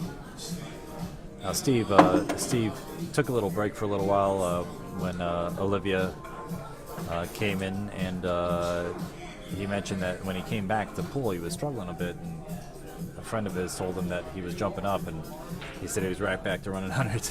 So, I believe it. I believe it. just that little bit of info is what he needed to get back in stroke.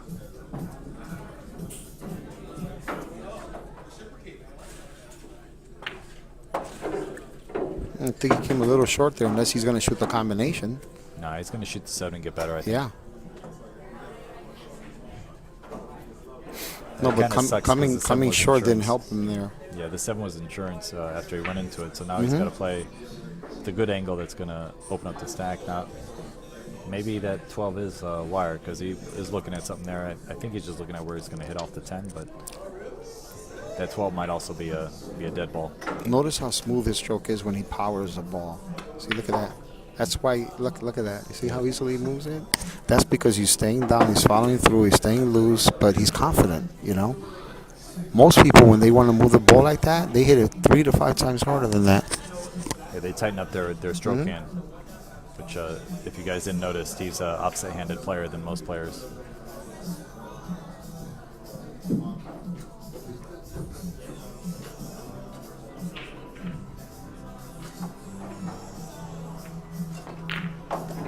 Very nice. Controlled the 3 ball and the 9 ball nicely. He's got the 8 ball as his break shot. He has the 12, 6, and 15 as his only problem. The 6, 11 looks like a pretty high percentage combination. So really that 12, 5, 14 is his only issue. And if the 5 goes, there's no issues. I mean, I'm not, you know me, I'm always like thinking, you know, I would even go as far as to consider having shot that 3 ball a little softer, shoot the 2 ball, bump the 5 into the 14, send the 14 towards the side, and then end up with the 15 as, you know, the insurance, and then use that to get to the 9 and pat this down here, you know? Right. So Tony's thinking key balls, creating key balls. A lot of guys just think break shots and creating break shots, but we all know that one of the main reasons Tony's such a great player is he's able to create more opportunities for himself by creating break shots, key balls, and just playing the right patterns the majority of the time.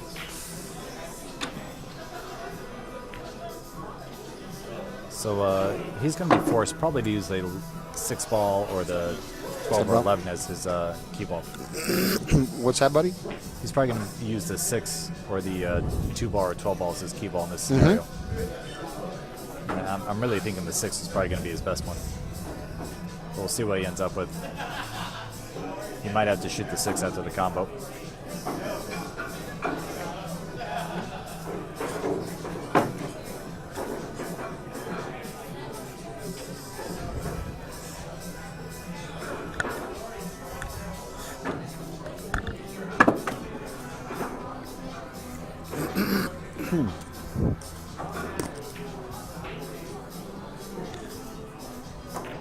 Very nice. Yep. Okay, I'm going to call it, Tony, correct me if I'm wrong. 15, 12, 2, 6.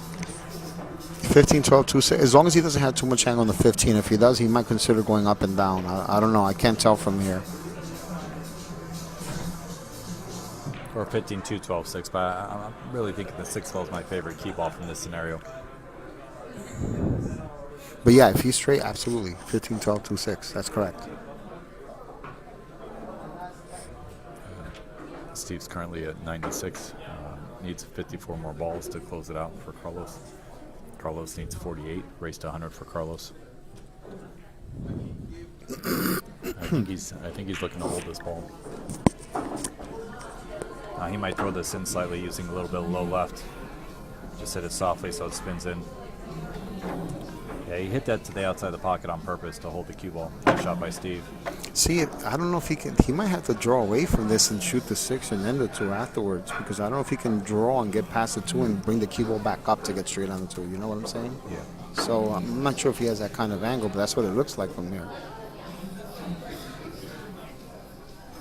So it's Yep. So here he'll try to get on the left side of the 2, and preferably above it, so he can go 2 rails around the 8 underneath it. So it basically wants to be near the 8, but not jacked up over it. Is that what you would play here? Mm-hmm. Okay, he stayed underneath it. Yep. Well, that's the best way to play it, because you can go 1 rail, no rails, depending how you end up. 3 rails, you know. So you have 3 different options, 3 different possible outcomes there.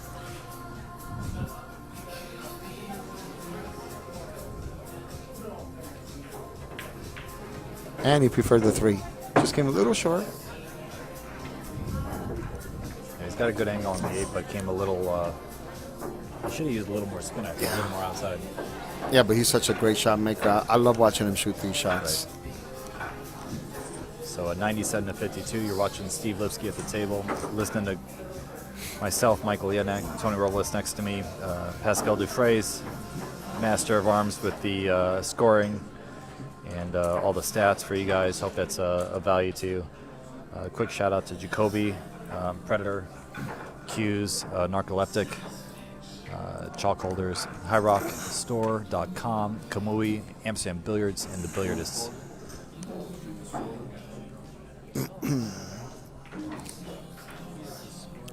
All right, so I wouldn't use any English on this ball. I would hit this with a straight follow and just focus all attention on pocketing the ball. Any advice for the peeps out there for us, Tony? Stay down. Oh yeah, big time. And again, forget about where the cue ball's going. Make your mind up before. You see how great he shoots those shots. Yeah. It makes it look like a hanger. Almost scratched. Yeah.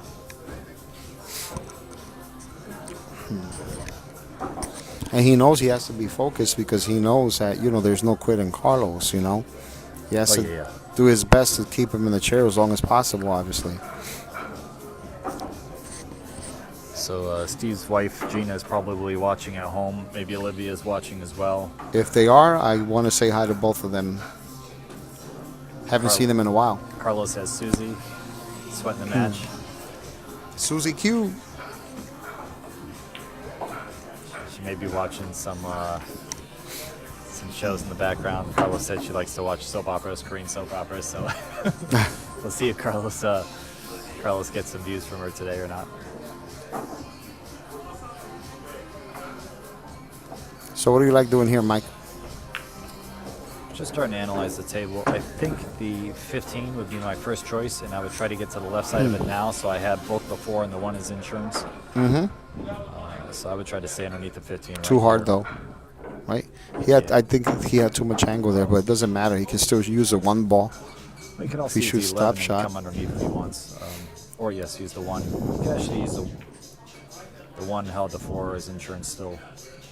I mean, 11's kind of high anyway. If I'm straight on the 11, I will consider drawing straight back and go to the rail and shoot the 15. Yeah. He could also follow up and play the 5 and open him up, but then he's got balls that are going towards balls, so I wouldn't do that.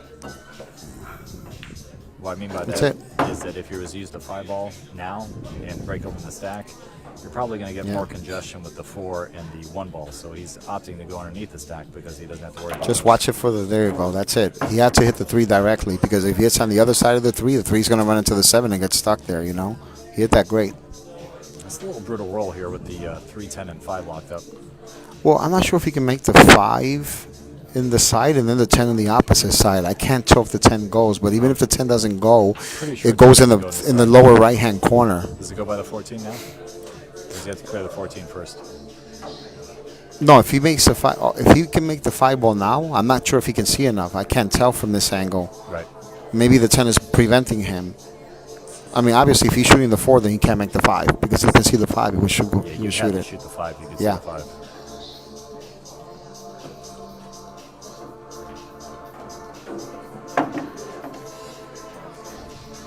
No, I don't think any of those balls go. I think the 5 blocks all those balls in the lower right corner. So he's got to play position. For the 11.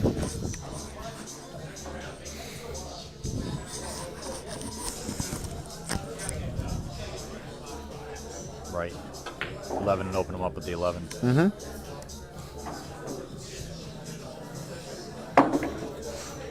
I don't think he's going to get a break shot out of this. Maybe the 5 ball, but I don't see it going down low enough. Yeah. Well, you just got to be very careful. You don't want to hit this with draw. I mean, if you hit it with draw, you hit it with soft draw, but you don't want to risk coming off the 3 and then possibly grazing the 10 and going in the side. I don't know. I That's can't tell. interesting. From I would hit this softly with like a soft draw, maintain position on the 10, and just get a little separation. I wouldn't try to do any serious damage. You would use follow here?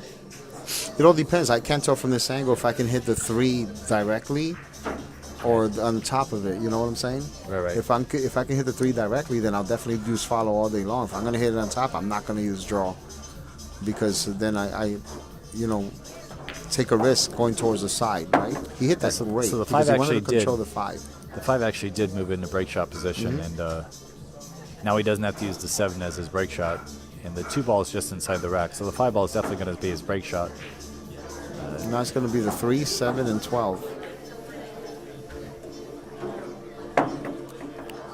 See, I like 12, 7, 3 if I got it. But 3, 7, 12 I see is good as well. If he's got the 12 Oh yeah, on I the side, prefer the 3 over the 12 anytime. Okay. But the angle he had on the 10 didn't really. allow that. Yeah.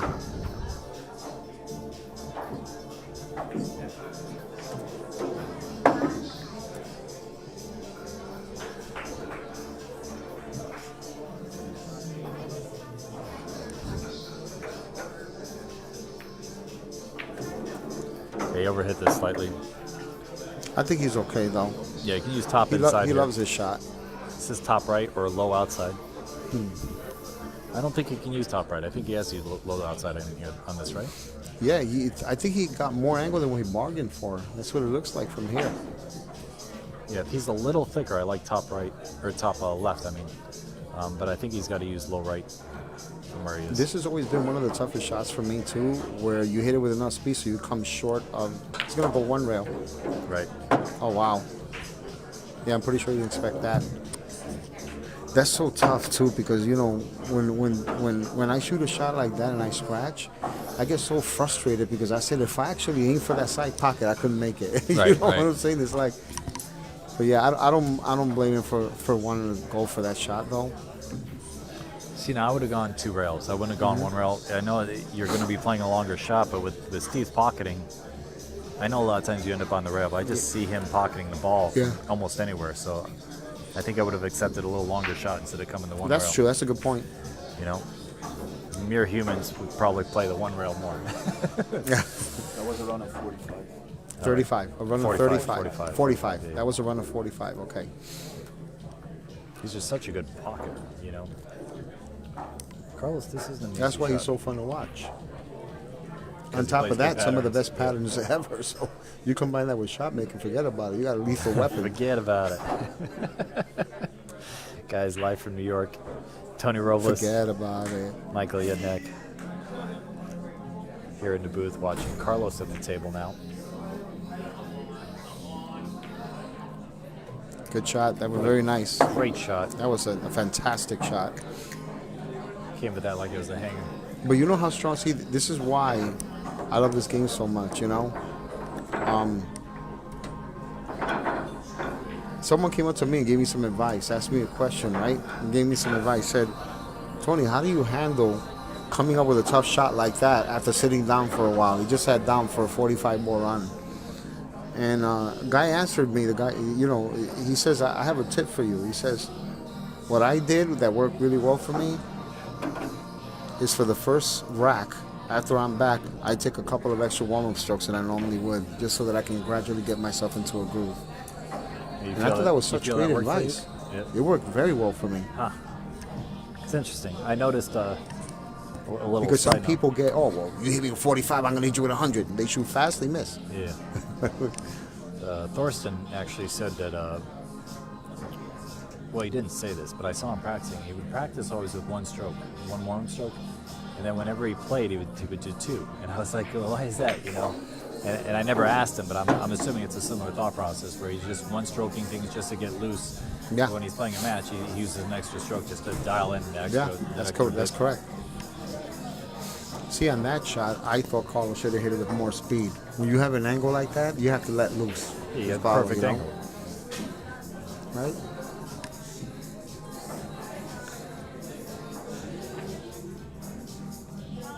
Gotta shoot the 2 here, right? The A2 combo. Yeah, no doubt. Yeah, no choice here. I don't think you could put a gun to my head and make me shoot the 7. Yeah. Alex will shoot that all day long. I mean, if I don't have another shot, yeah. Yeah. But with the A2 there, you got to shoot the A2. No, don't be surprised if Carlos makes this. He thrives on stuff like this. I'm not surprised, but he went back and forth and he decided that percentages were better on the A2.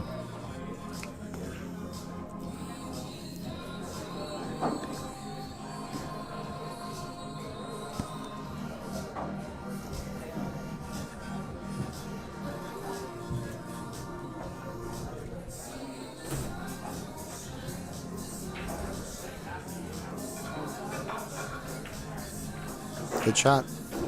Oh, you saw that?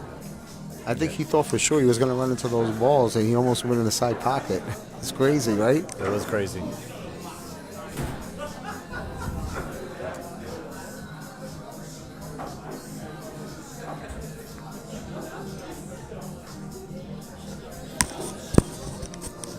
I think Danny Boy is in the chat too. Danny Baruti, how you doing, bro?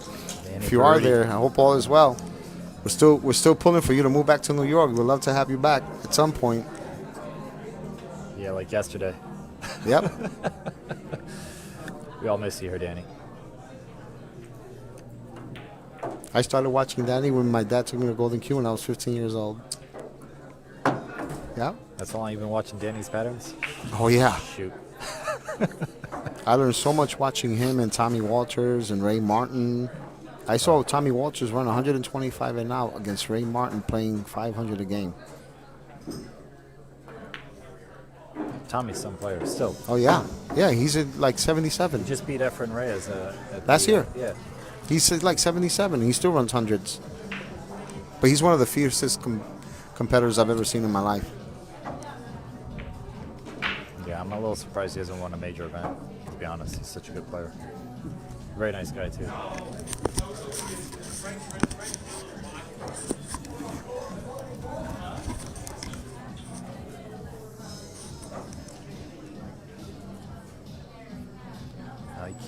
really shouldn't go into these balls. They're just going to congest down there. Especially at that speed. Yeah. I didn't like that at all. Very dangerous. Yeah, it was a bit of a surprise, but I guess he was hoping that maybe he would get lucky and end up with a shot, you know. If And I told you, I study every cluster I run into, and that's what helps me figure out where to hit the cue ball and what speed to hit it with.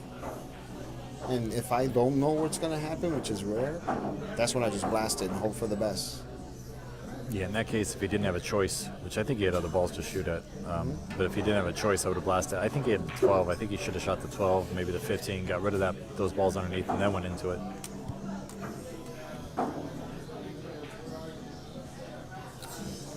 So he's going to call the 10 because the 14 obviously doesn't go. He can't see enough of it to cut it.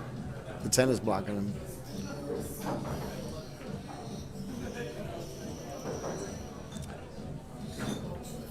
You ever see him shoot these shots, though? He hits these shots pretty good. He does. He's also a very good banker. And it's not like he has to go over the 11. He might be able to shoot right in between the 4 and the 11. Yeah, he's got a nice cue ball here.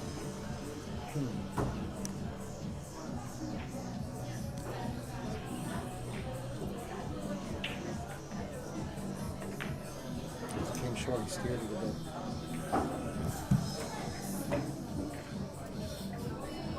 It might be his last hurrah, to be honest. Steve gets going here, he's going to be in trouble. Oh, yeah.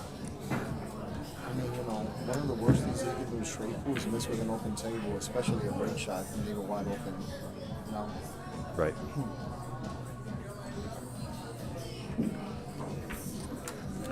Guys, thanks for all the views.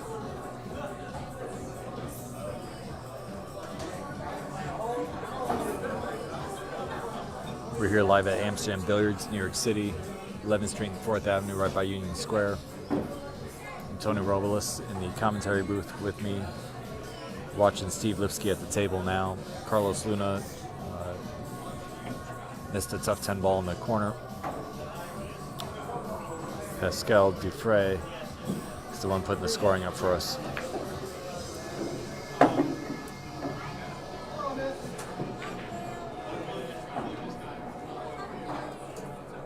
I wonder if he was trying to draw more off of that, you know? I kind of like leaving the cube on the other side of the table, like slightly past the center of the table, and draw between the 11 and the 4 a bit. Or just hit that 11 solid and play the 4 after, you know?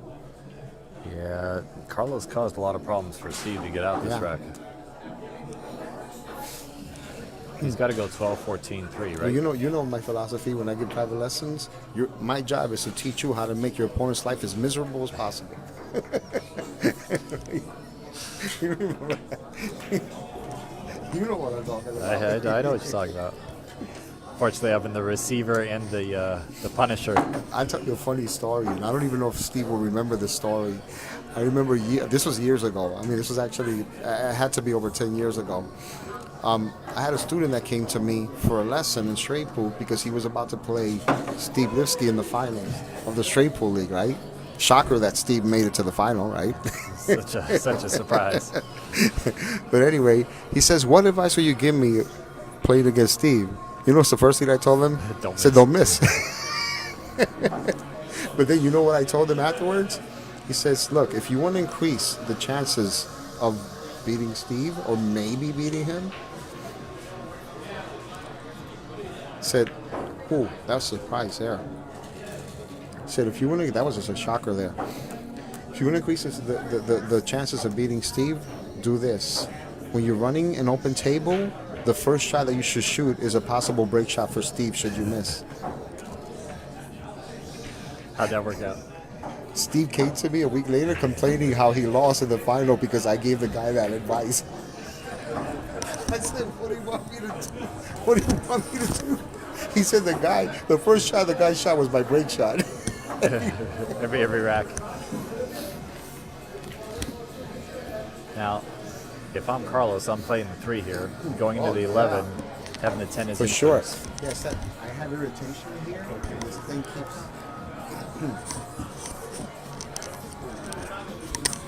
It's your 5 o'clock shadow. Tony. Yeah. 5 o'clock shadow. Right. Yeah, that's definitely the shot right there. Now he still has a problem with the 6-9. He's going to have to use the 8 to go into the 6-9. And it's a shame because he could use that as a break shot. So I might consider using the 11 to go into that since I still have the 10 in front of the pocket, you know, because I really like the 8 as a break shot there. Yeah, he's going to try to get on the 11 like you said. I kind of feel like he's going to get stuck behind the 8 though for the 10 ball. So hopefully he's got another Just shot. whip out his jump stick. Thank Earl right after. I dedicate the shot to the great Earl. No, he's going to use the 8. He's going to use the 8.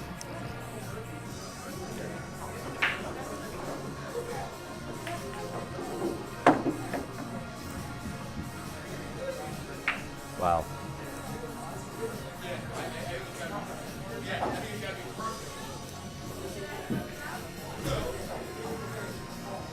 He might not have a choice but to use the 11 for the break shot, man. I don't see It's not ideal, but, you know, King. it seems like the best candidate. You know what Because- I do here? I play the 9. I go into the 6. I try to develop the 6 by the side pocket break shot. And then if I hit either side of the 6, then I got the 10, and I can use the 11 or the 6 as key ball situations if I don't create a break shot.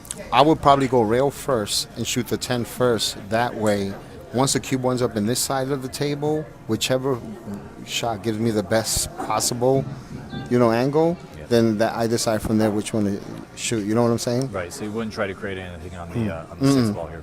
It's just too touchy right now. And plus, you know, the 10 is so deep into the pocket, right? Right. I guess he's He's going to be shooting. forced to use the 6. Yeah, I guess it's going to be 6 and 9 ball as a break shot. But the thing that I don't like about this shot is you have to be too precise in the position on the 6.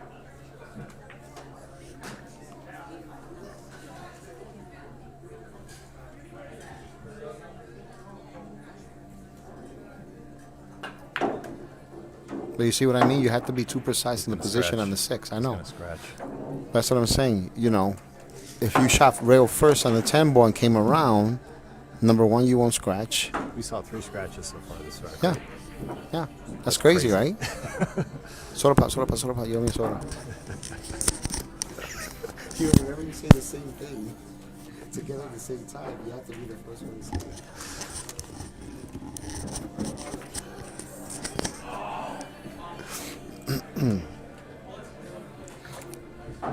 So what's going on here, Mike? Steve's going to play the 14, push the 6 down. We'll use the 9 and then use the 6 as his break shot. Yeah, I thought he was going to try to hit it. Yeah, he's going to push the 6 down. He might even be able to push the 6.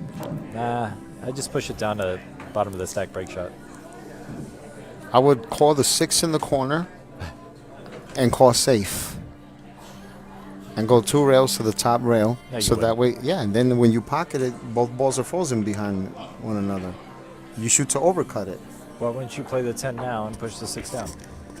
It all depends because it looks like the angle that he has, he's going to hit either the 6 dead straight or the opposite side. So it's going to go towards the pocket. Follow what I'm saying? Yeah. If I know for a fact that I can hit the 6 a little bit to this side after cutting the 10 ball in the spot shot, then I will go for it.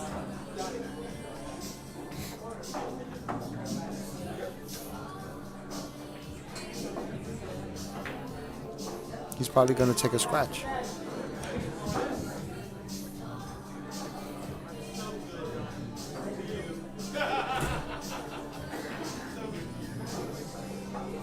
He's just going to roll past. Well, that's a smart shot. You know why, right?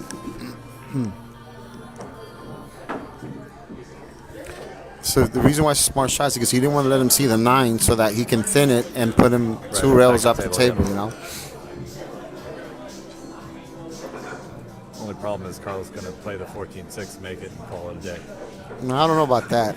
I mean, if he play the 14-6, the 14 goes 1 rail, 2 rails for a break shot, play position for the 9, Right out. and then run out, right? That's what I was saying. How about overcutting the 14, and sending the cue ball up table, straight up That's the what I table. would do here. I think that's the play. It's a 9-ball safety, but I like that safety here. As long as he can miss the 6 and get it by the middle of the table.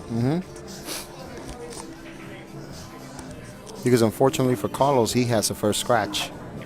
So he has to come up with a good shot. You know what Carlos is supposed to do here? He's supposed to push the cue ball to the other side of the table, leave it on the rail, and let Steve shoot from there. Get him out of this position, take one more foul. No, because then Steve will take another foul and put him back where he's at Yeah, now. but he's not going to get him exactly where he is now. Probably not. Not frozen. You know, you leave him far from the rail. You can't leave him frozen on the rail. With him not frozen on the rail, he's got a lot more options.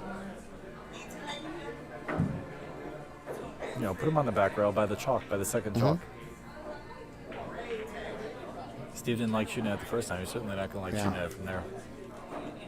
Oh, yeah, for sure. He won't take the shot. I would be shocked if he did. He's going to call the 6? Really? Yeah. Wow, that's a surprise. Told you. That's a surprise. That's a shocker. I thought he would play safe on the 4-ball for sure. He's got to take 14 a on foul him. first. He's got to take a foul. He's got to take one more foul. Get Steve on 2 fouls before he goes and shoots. Even if you're going to shoot it, you got to take 2 fouls. Yep, I I agree. learned that from Danny yesterday. It's true.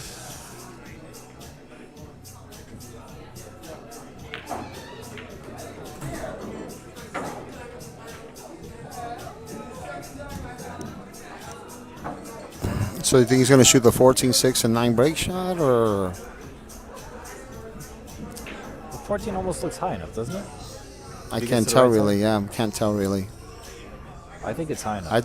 Yeah, it all depends on where he leaves the cue ball, though. If he has a fuller hit on the 14, he might be able to draw it into the rack, you know? Right. That's what he's looking at. Yeah, I think it hits the rack almost from anywhere, but he's deciding to knock it out. So he's going to play the 9 balls a break shot, like you said.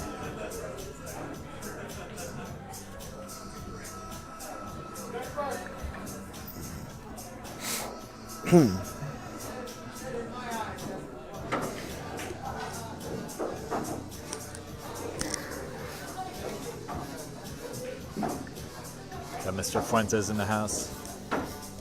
Oh, well.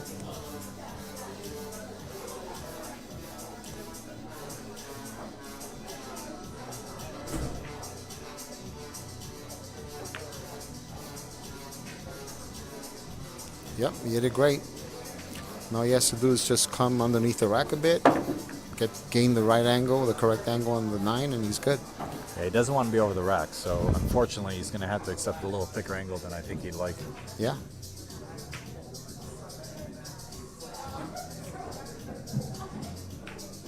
And he's already come up with a couple of runs here, so, you know, all he would have to do is run, 34? So Steve's going to need 36 from here. Oh, he doesn't get 2 more. So when he's running a ball, do you put every single point up as he makes the ball? Yeah, so all the points are up. I see. Yeah, so he needs 36. Gotcha. I understand. And Carlos needs 39. What was your question? What was your question? Question about what? Just now you were going. Oh, no, what I'm saying is every time he makes a ball, you put how many he's running, but you also put one by one every time. Gotcha. Yeah, that's good. Hello all. Sean Alaska Morgan here. Thanks for tuning in. I really appreciate having Tony and Mike Yednak here commentating. Thank you, Pascal Dufresne, for the stream. I hope everybody's enjoying the match. Awesome. I love it. And thanks to Sean Morgan for running the league.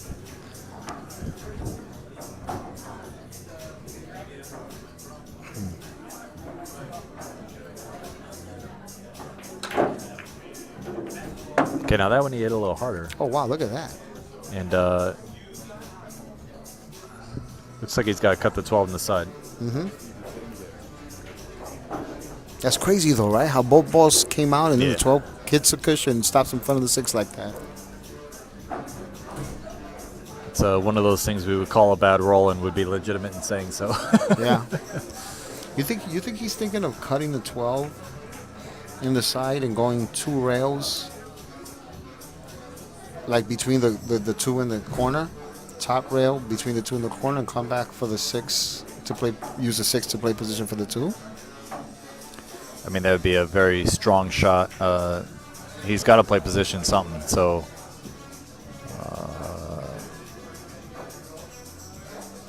I mean, that's what it looks like from here, but Yeah, you know, looks it's different pretty- when you're in front of the shot, you know? looks pretty feasible. That was a very unfortunate shot because he would have been dead if I just Yeah. saw it again. 12 didn't stop for the 6, so he has to do shoot the 6 and then the break shot. Right.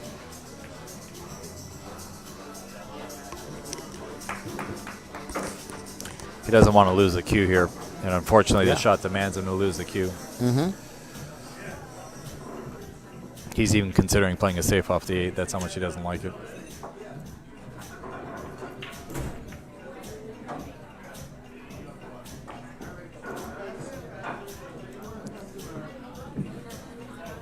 I actually feel a little more comfortable cutting this ball with a little bit of right myself.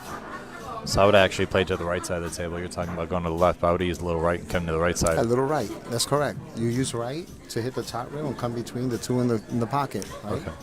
Yeah, I go this way. Oh, he went the other way. I see. Yeah. That's the way I actually like. I feel Yeah. comfortable pocketing.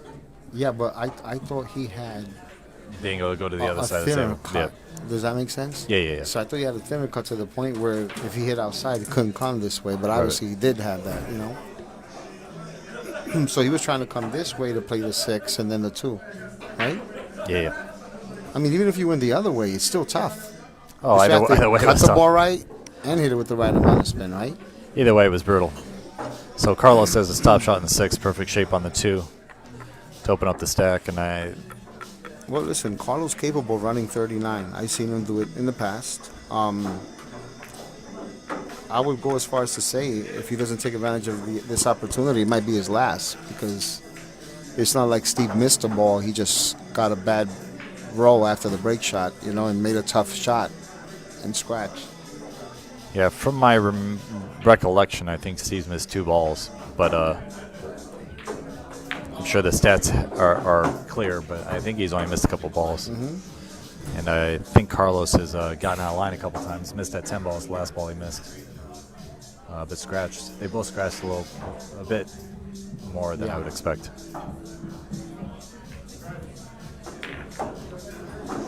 But you notice he's been doing that a lot. He's been hitting the break shots a little soft. And this is you talked about this in your match.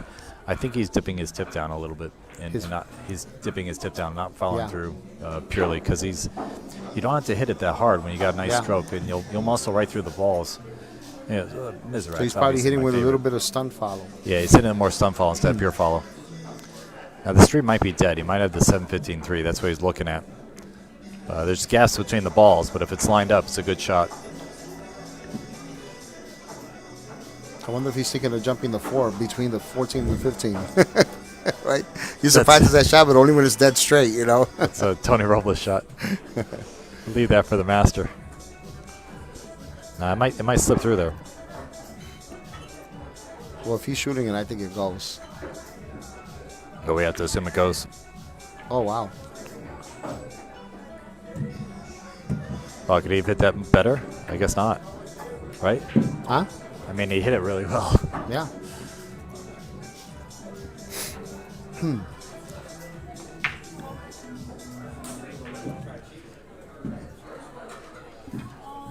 That's a little brutal for Carlos. But he did underhit the break shot a little bit. I suppose his takeaway from this match would be to hit the break shots firmer. You know? Well, I mean, you know, at least on this table, because this table, the table that we played on, table 4, ran faster and the balls broke easier, in my opinion. Okay. So you didn't really have to hit him that hard on that table, you know.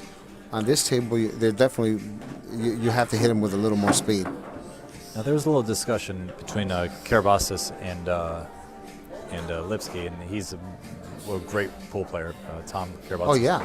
And Chicago. great straight pool player, and he was talking about it's the opposite of what you think when it's humid, meaning that you actually break softer when it's more humid than harder. What are your feelings on that? When it doesn't seem to be opening up, have you ever tried hitting it softer? Well, I grew up in a pool room where my dad had no air conditioning, so he's 100% right. When it's humid, they stick together and they don't open as effectively. That is true. So you hit it softer though. What's that? He was saying to hit it softer when it's humid. Well, yeah, if you know where you're hitting on the rack, you have to have knowledge of the rack. Okay. You follow what I'm saying? See, Yeah. because if you're just going to hit it soft and hope and pray for the best, Right. not trying to study the angle, then now you're doing yourself a disservice. You're not really learning from that, Me personally, I didn't say that I would hit it soft. I would still blast him. Yeah. Even if they're humid, I would still blast him. It's just my style of playing. Because when Gene Nagy was still alive, I was learning a little bit of straight pool from him one time when I went to LeQ. And he said he experimented for over 40 years hitting the break shot soft, medium, and hard. So you have no idea how many times I ran 90, 100, whatever, and I would hit a soft break shot and I get stuck, and I just got sick of it. So I decided from now till the day I die, I'm going to blast him. That's what he did. It seems to work well for Thorsten, Yeah. right? And John Thorsten's Schmidt. one of the world, yeah. So John Schmidt, we got to do a stick- shout out to John. 626, come on. I'm sticking with that, regardless of Right. the conditions, But getting back to the match, I think that might be all she wrote. Would you agree? Depending on Anytime Steve's at guess. the table, I'm thinking it's Yeah. over. But Carlos is also playing very well. We have to favor the person at the table. Yeah. They've both been playing well the whole match. So Yep. whoever's at the table has the see. Would you like to? highest probability of winning. Would you shoot the 7 and then 5-12 or the 7-12-5? I go 7-12-5. Yeah, I like that better. I like having the option of going one rail or two rails. Right. Behind the ball. I also like the option, and it's only when I'm feeling really good. If I have the perfect angle to come off the rail, bump the 12 in front of the side, and stop the cue ball there for the 5 ball. But that's if I have an exact angle. Simmer down, Tony. Simmer down. Yeah, take it easy. Take it easy. See, now he went the other way. Yeah, which is not bad. There's nothing wrong with Oh, that. of course, it's not It was bad. I great. mean, he got perfect, but What I loved about that pattern is that he minimized the movement of the cue ball. right.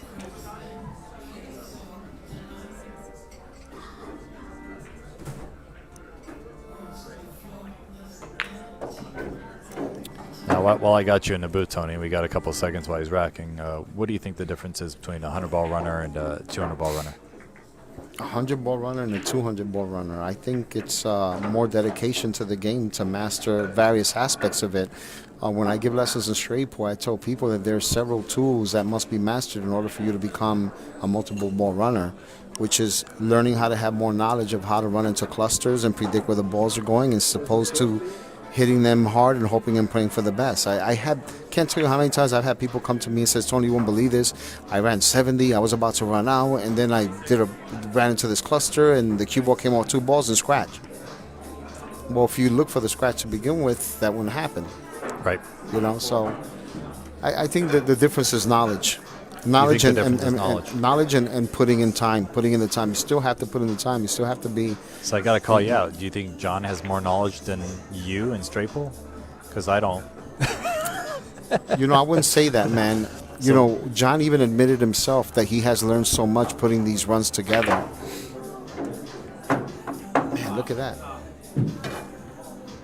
Wow. That's crazy. What I don't like is people don't understand what John Schmidt did. In my opinion, put him into legendary status. Yeah. Kind of like Willie Mosconi. Yeah, of course, of you know? course. I'm And you in have so many complete people agreement clapping with all you. over him. It's a flat out joke. And what surprises me, I know John personally. I know John for a long time. What really surprises me is that he lets it get to him. Yeah. None of that. If I run 626, you think I'm gonna let stuff like that bother me? No way. You're walking on water. If you had a line outside of 1 million people, and each one of the 1 million people go one by one, right after the other, saying, "Tony, you're not a great player. Tony, you're not a player." I say, "I'm sorry you feel that way, but I don't. Sorry you feel that way, ball. Sorry you feel that way, but I don't." I'm not gonna believe that. You know what I'm saying? So, I guess he has a combo lined up. That'd be a hell of a shot if he can make this. And he's got no combo. He's just going straight ahead at the 12. no, he's looking at the combo because it's straight. He just has to hit the edge of the ball. But He probably feels more comfortable with that than he does shooting the 12 dead straight. Wow. Okay. The side pockets are the biggest pocket. Remember, he's a straight shooter. If he just hits the exact edge of the 12 ball the way, I know he's capable of, he's going to make this ball. Yeah, he was sick by that roll that he got. Yeah, and you rarely see any motion of Steve, but I would be upset too if I got stuck in a break shot like that. Yeah, he's out. I mean, he was out and then he got stuck. Nice shot. He hit that ball like a dream, man. See, I told you, if he hits the edge like I told you he's capable of, he's going to make it, but he's already lined up. Steve's fighting here. He's the rolls aren't going his way, so he's forcing it. Sometimes you got to muscle your way through. Yeah.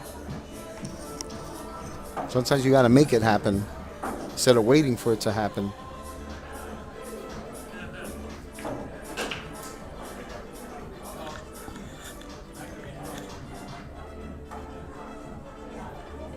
So those just checking in, currently we're watching Steve Lipsky at the table. He's playing for 22 balls. And Carlos Luna's in the chair, playing for 36 balls. Well, both players have been playing very well. It's been a very good match. No serious runs, but quality runs by both players. Carlos playing the great patterns, playing well. Steve playing beautiful patterns, playing well. Table's been a little fidgety, a little finicky, I should say. Steve considering dicing the 10 in, opening up the rest of the stack. I think it's a little thin. He's going to opt out of that. So you can always use a 7 as a break shot instead, and I kind of like that too, because you have a built-in. The 6 underneath isn't bad. Yeah. The 6 underneath isn't that bad. It'd be hard to get stuck on the 6. Mm-hmm. You go into the 5-9, you open up all the balls. You have the 13 or whatever that is, 12 or 13 as insurance, 13 balls insurance. But the cue ball goes straight to the 5. It hits the 13 out of the way. He'll end up with a 6 as long as it doesn't whirl forward. I just don't know if he has an angle to run into the 9. Yeah, he did. So that's even better. Man, this is crazy. Bad roll with the 5-7 locking up. Oh, you can see the 3. I thought you couldn't see the 3. He's got the 3. He's going to have to use the 6 to open up the 5-7. Or the 13 to open up the 5-7. Or the 9. He could use the 9 as well.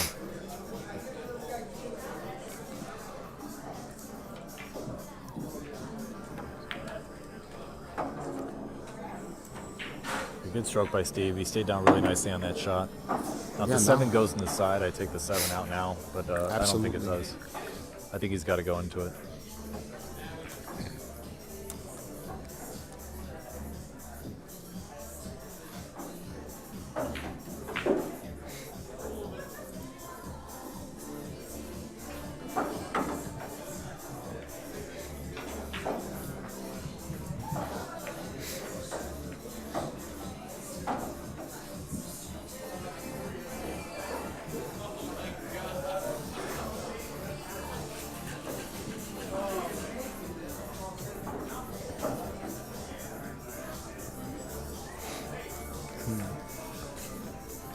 If he uses the 13 to go into it, he might just hit the 7 and not hit the 5 and preserve the 5 as his next break shot. But how do you approach getting rid of that problem if they don't both go? If the 7 doesn't go in the side, how do you attack the 7?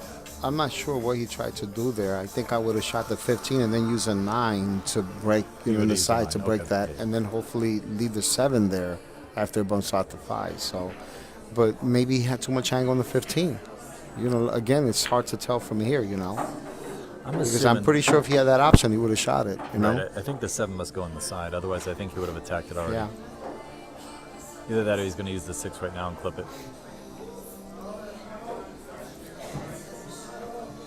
Well, I'll tell you what. If he shot that 13 and managed to clip only the 7 and send it near the side pocket, that's what I was boy, that's saying. a shot and a half right there. I think he needs a thinner angle on the 13 to do that, though. That's what he was trying to do, but I think he's still good It's there. not bad. And this may seem odd, but I kind of like the 5 in the side if he's got it now. Okay, he opted out that quickly, so the 5 doesn't go. Well, I mean, listen, not for nothing. The 6 is not a bad break shot either, man. You know, he can always just run the balls and leave the 6 as a break shot in the end. You know? Yeah, I've got to work on that particular break shot thing, because I've never found that to have value. Or at least see how Steve approaches it. Came a little short on that one. Came a lot short. He wanted to be on the other side of the 12, Yeah. right?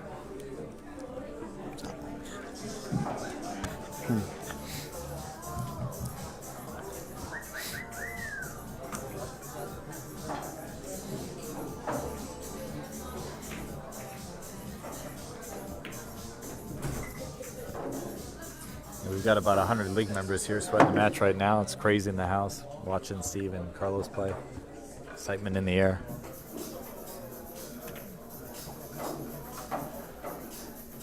I think Steve smells the finish line. He sees it. I think he's using the 6 like you said. Yeah. But it made more sense because you don't have to do anything special, you know. Yeah, so he wants to leave a thinner hit on the 6, so he has a lot of energy on the cue, right? There you go. All right. Now let's see how he hits this one, right? Some people like to blast it, which is not bad, a bad strategy if you're very familiar with the angle to hit one of the 2 corner balls, right? Right. But if you start hitting the 2nd to the 3rd ball, and Danger. a lot of times, even if you hit Danger, the 2nd ball, Robinson, danger. well, a lot of times the cue ball will hit the rail and then come underneath the back of the rack again. Right. You know, or just sit down there, you know, stay Now, do down you hit there. this with draw or follow? And the reason I'm saying that is because if you hit it with draw, then it's got follow going through the rack, and I feel like I'm less likely to get stuck. I actually, you know, I like to hit it with follow. You do like that. I like to hit it with follow, but not super high, just slightly above the center. I'm more concerned with the spin to make sure that I catch one of those Right or 2 left. corner balls, Yeah, you know? Okay. It looks like he's using outside. Mm-hmm. And he looks like he's slightly above center.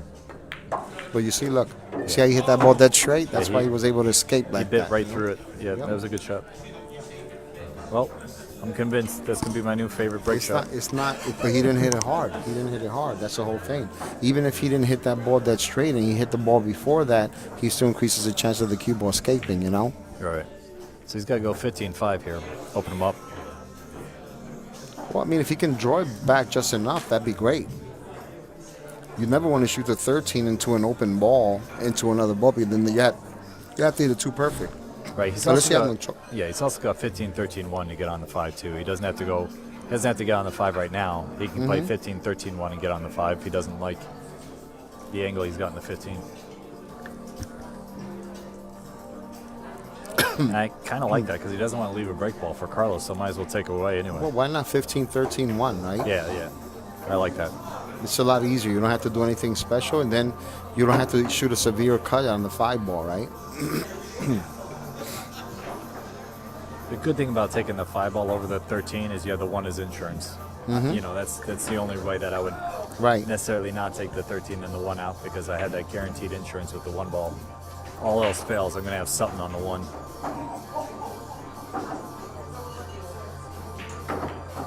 But sometimes in straight pool, you got to roll the dice with no insurance. Right? Those are scary moments. Yeah, those are. I'm with you on that one, bro.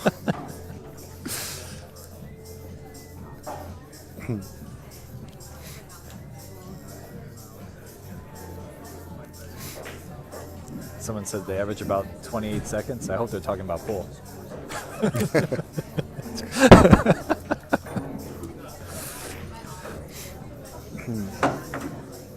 So Steve's got this 5-ball break shot. Should be going into the 9 or the 12, preferably the 12. And I think he has to draw this ball, right? This Yeah. is the angle he's got to draw it.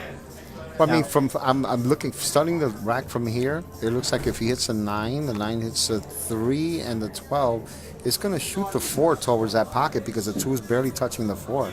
So he might end up with the 4 possibly in that pocket, in that, you see? Yeah. I mean, the see what 4 you're talking went about, there, yeah. but if he drew the ball back, he would have had the 14 or the 4, you see? Right. But that's what I mean by studying the Yeah, route. You you're- can't just go into it blindly. You got to look to see You where have the to have balls a are plan. going. If the plan doesn't work Yeah. out, it didn't work out. But at least you have a plan, an idea of what's supposed to happen.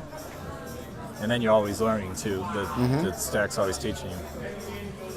So Steve needs 7 balls, 3, 4, 5. Yeah, so he's going to have to break it.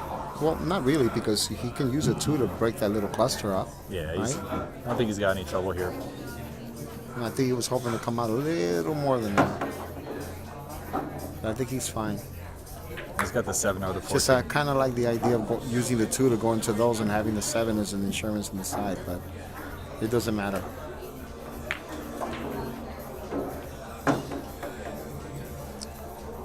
What a great performance by Steve. All season. Yeah. All season. He played incredible in the playoffs. He had two balls, 2 runs of 100 or more.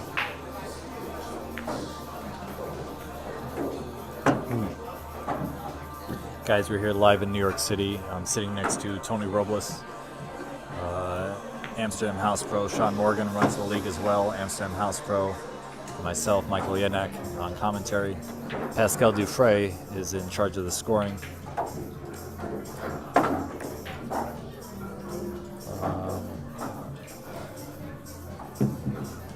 He thinks he's out. Was that it? All right. Yeah. So, Good shooting, guys. He's out. No. Listen. I'm looking at the screen and it says 146. You know what I'm saying? I hope he didn't screw himself, man. We thought you had more to run. Yeah. Guys, thanks to Amsterdam Billiards, Pascal Dufresne. He didn't even say 146. Here. So I say, I hope he didn't miscount it because I've done that before. Yeah. Guys, we have Tony Robles here. Hey, thank you for Michael tuning in, Yednak, everyone. thanks for watching, guys. Pascal, get over here. Yeah, Pascal. Pascal's Mr. the man. Dufresne. So, Mr. Dufresne dealing the pain. wonderful Have a match good by night, both everyone. players. Thanks to Tony for stepping in. Pascal, thanks for putting this on. Thank Sean Alaska Morgan for the Straight Pull League, running the Straight Pull League, having such a great league that we all get the joy in playing. Thanks to Christine, my wife. Love you. The boss, a.k.a. the boss. Guys, hopefully we'll get some more live matches for you next season. Thanks to Jacoby, Narcoleptic, Magnetic Chalks, High Rock, Store.com, Kamui Products, Amsterdam Billiards and Bar, and thebilliardist.com. Guys, have a great night. Thanks for watching. Take care, or day, wherever you are. Bye-bye. Thanks, man. That was awesome. Thanks, Steve. I had fun. Thanks, Tony. Thanks, Pascal. Thanks again for everything.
Pascal, you're done, right?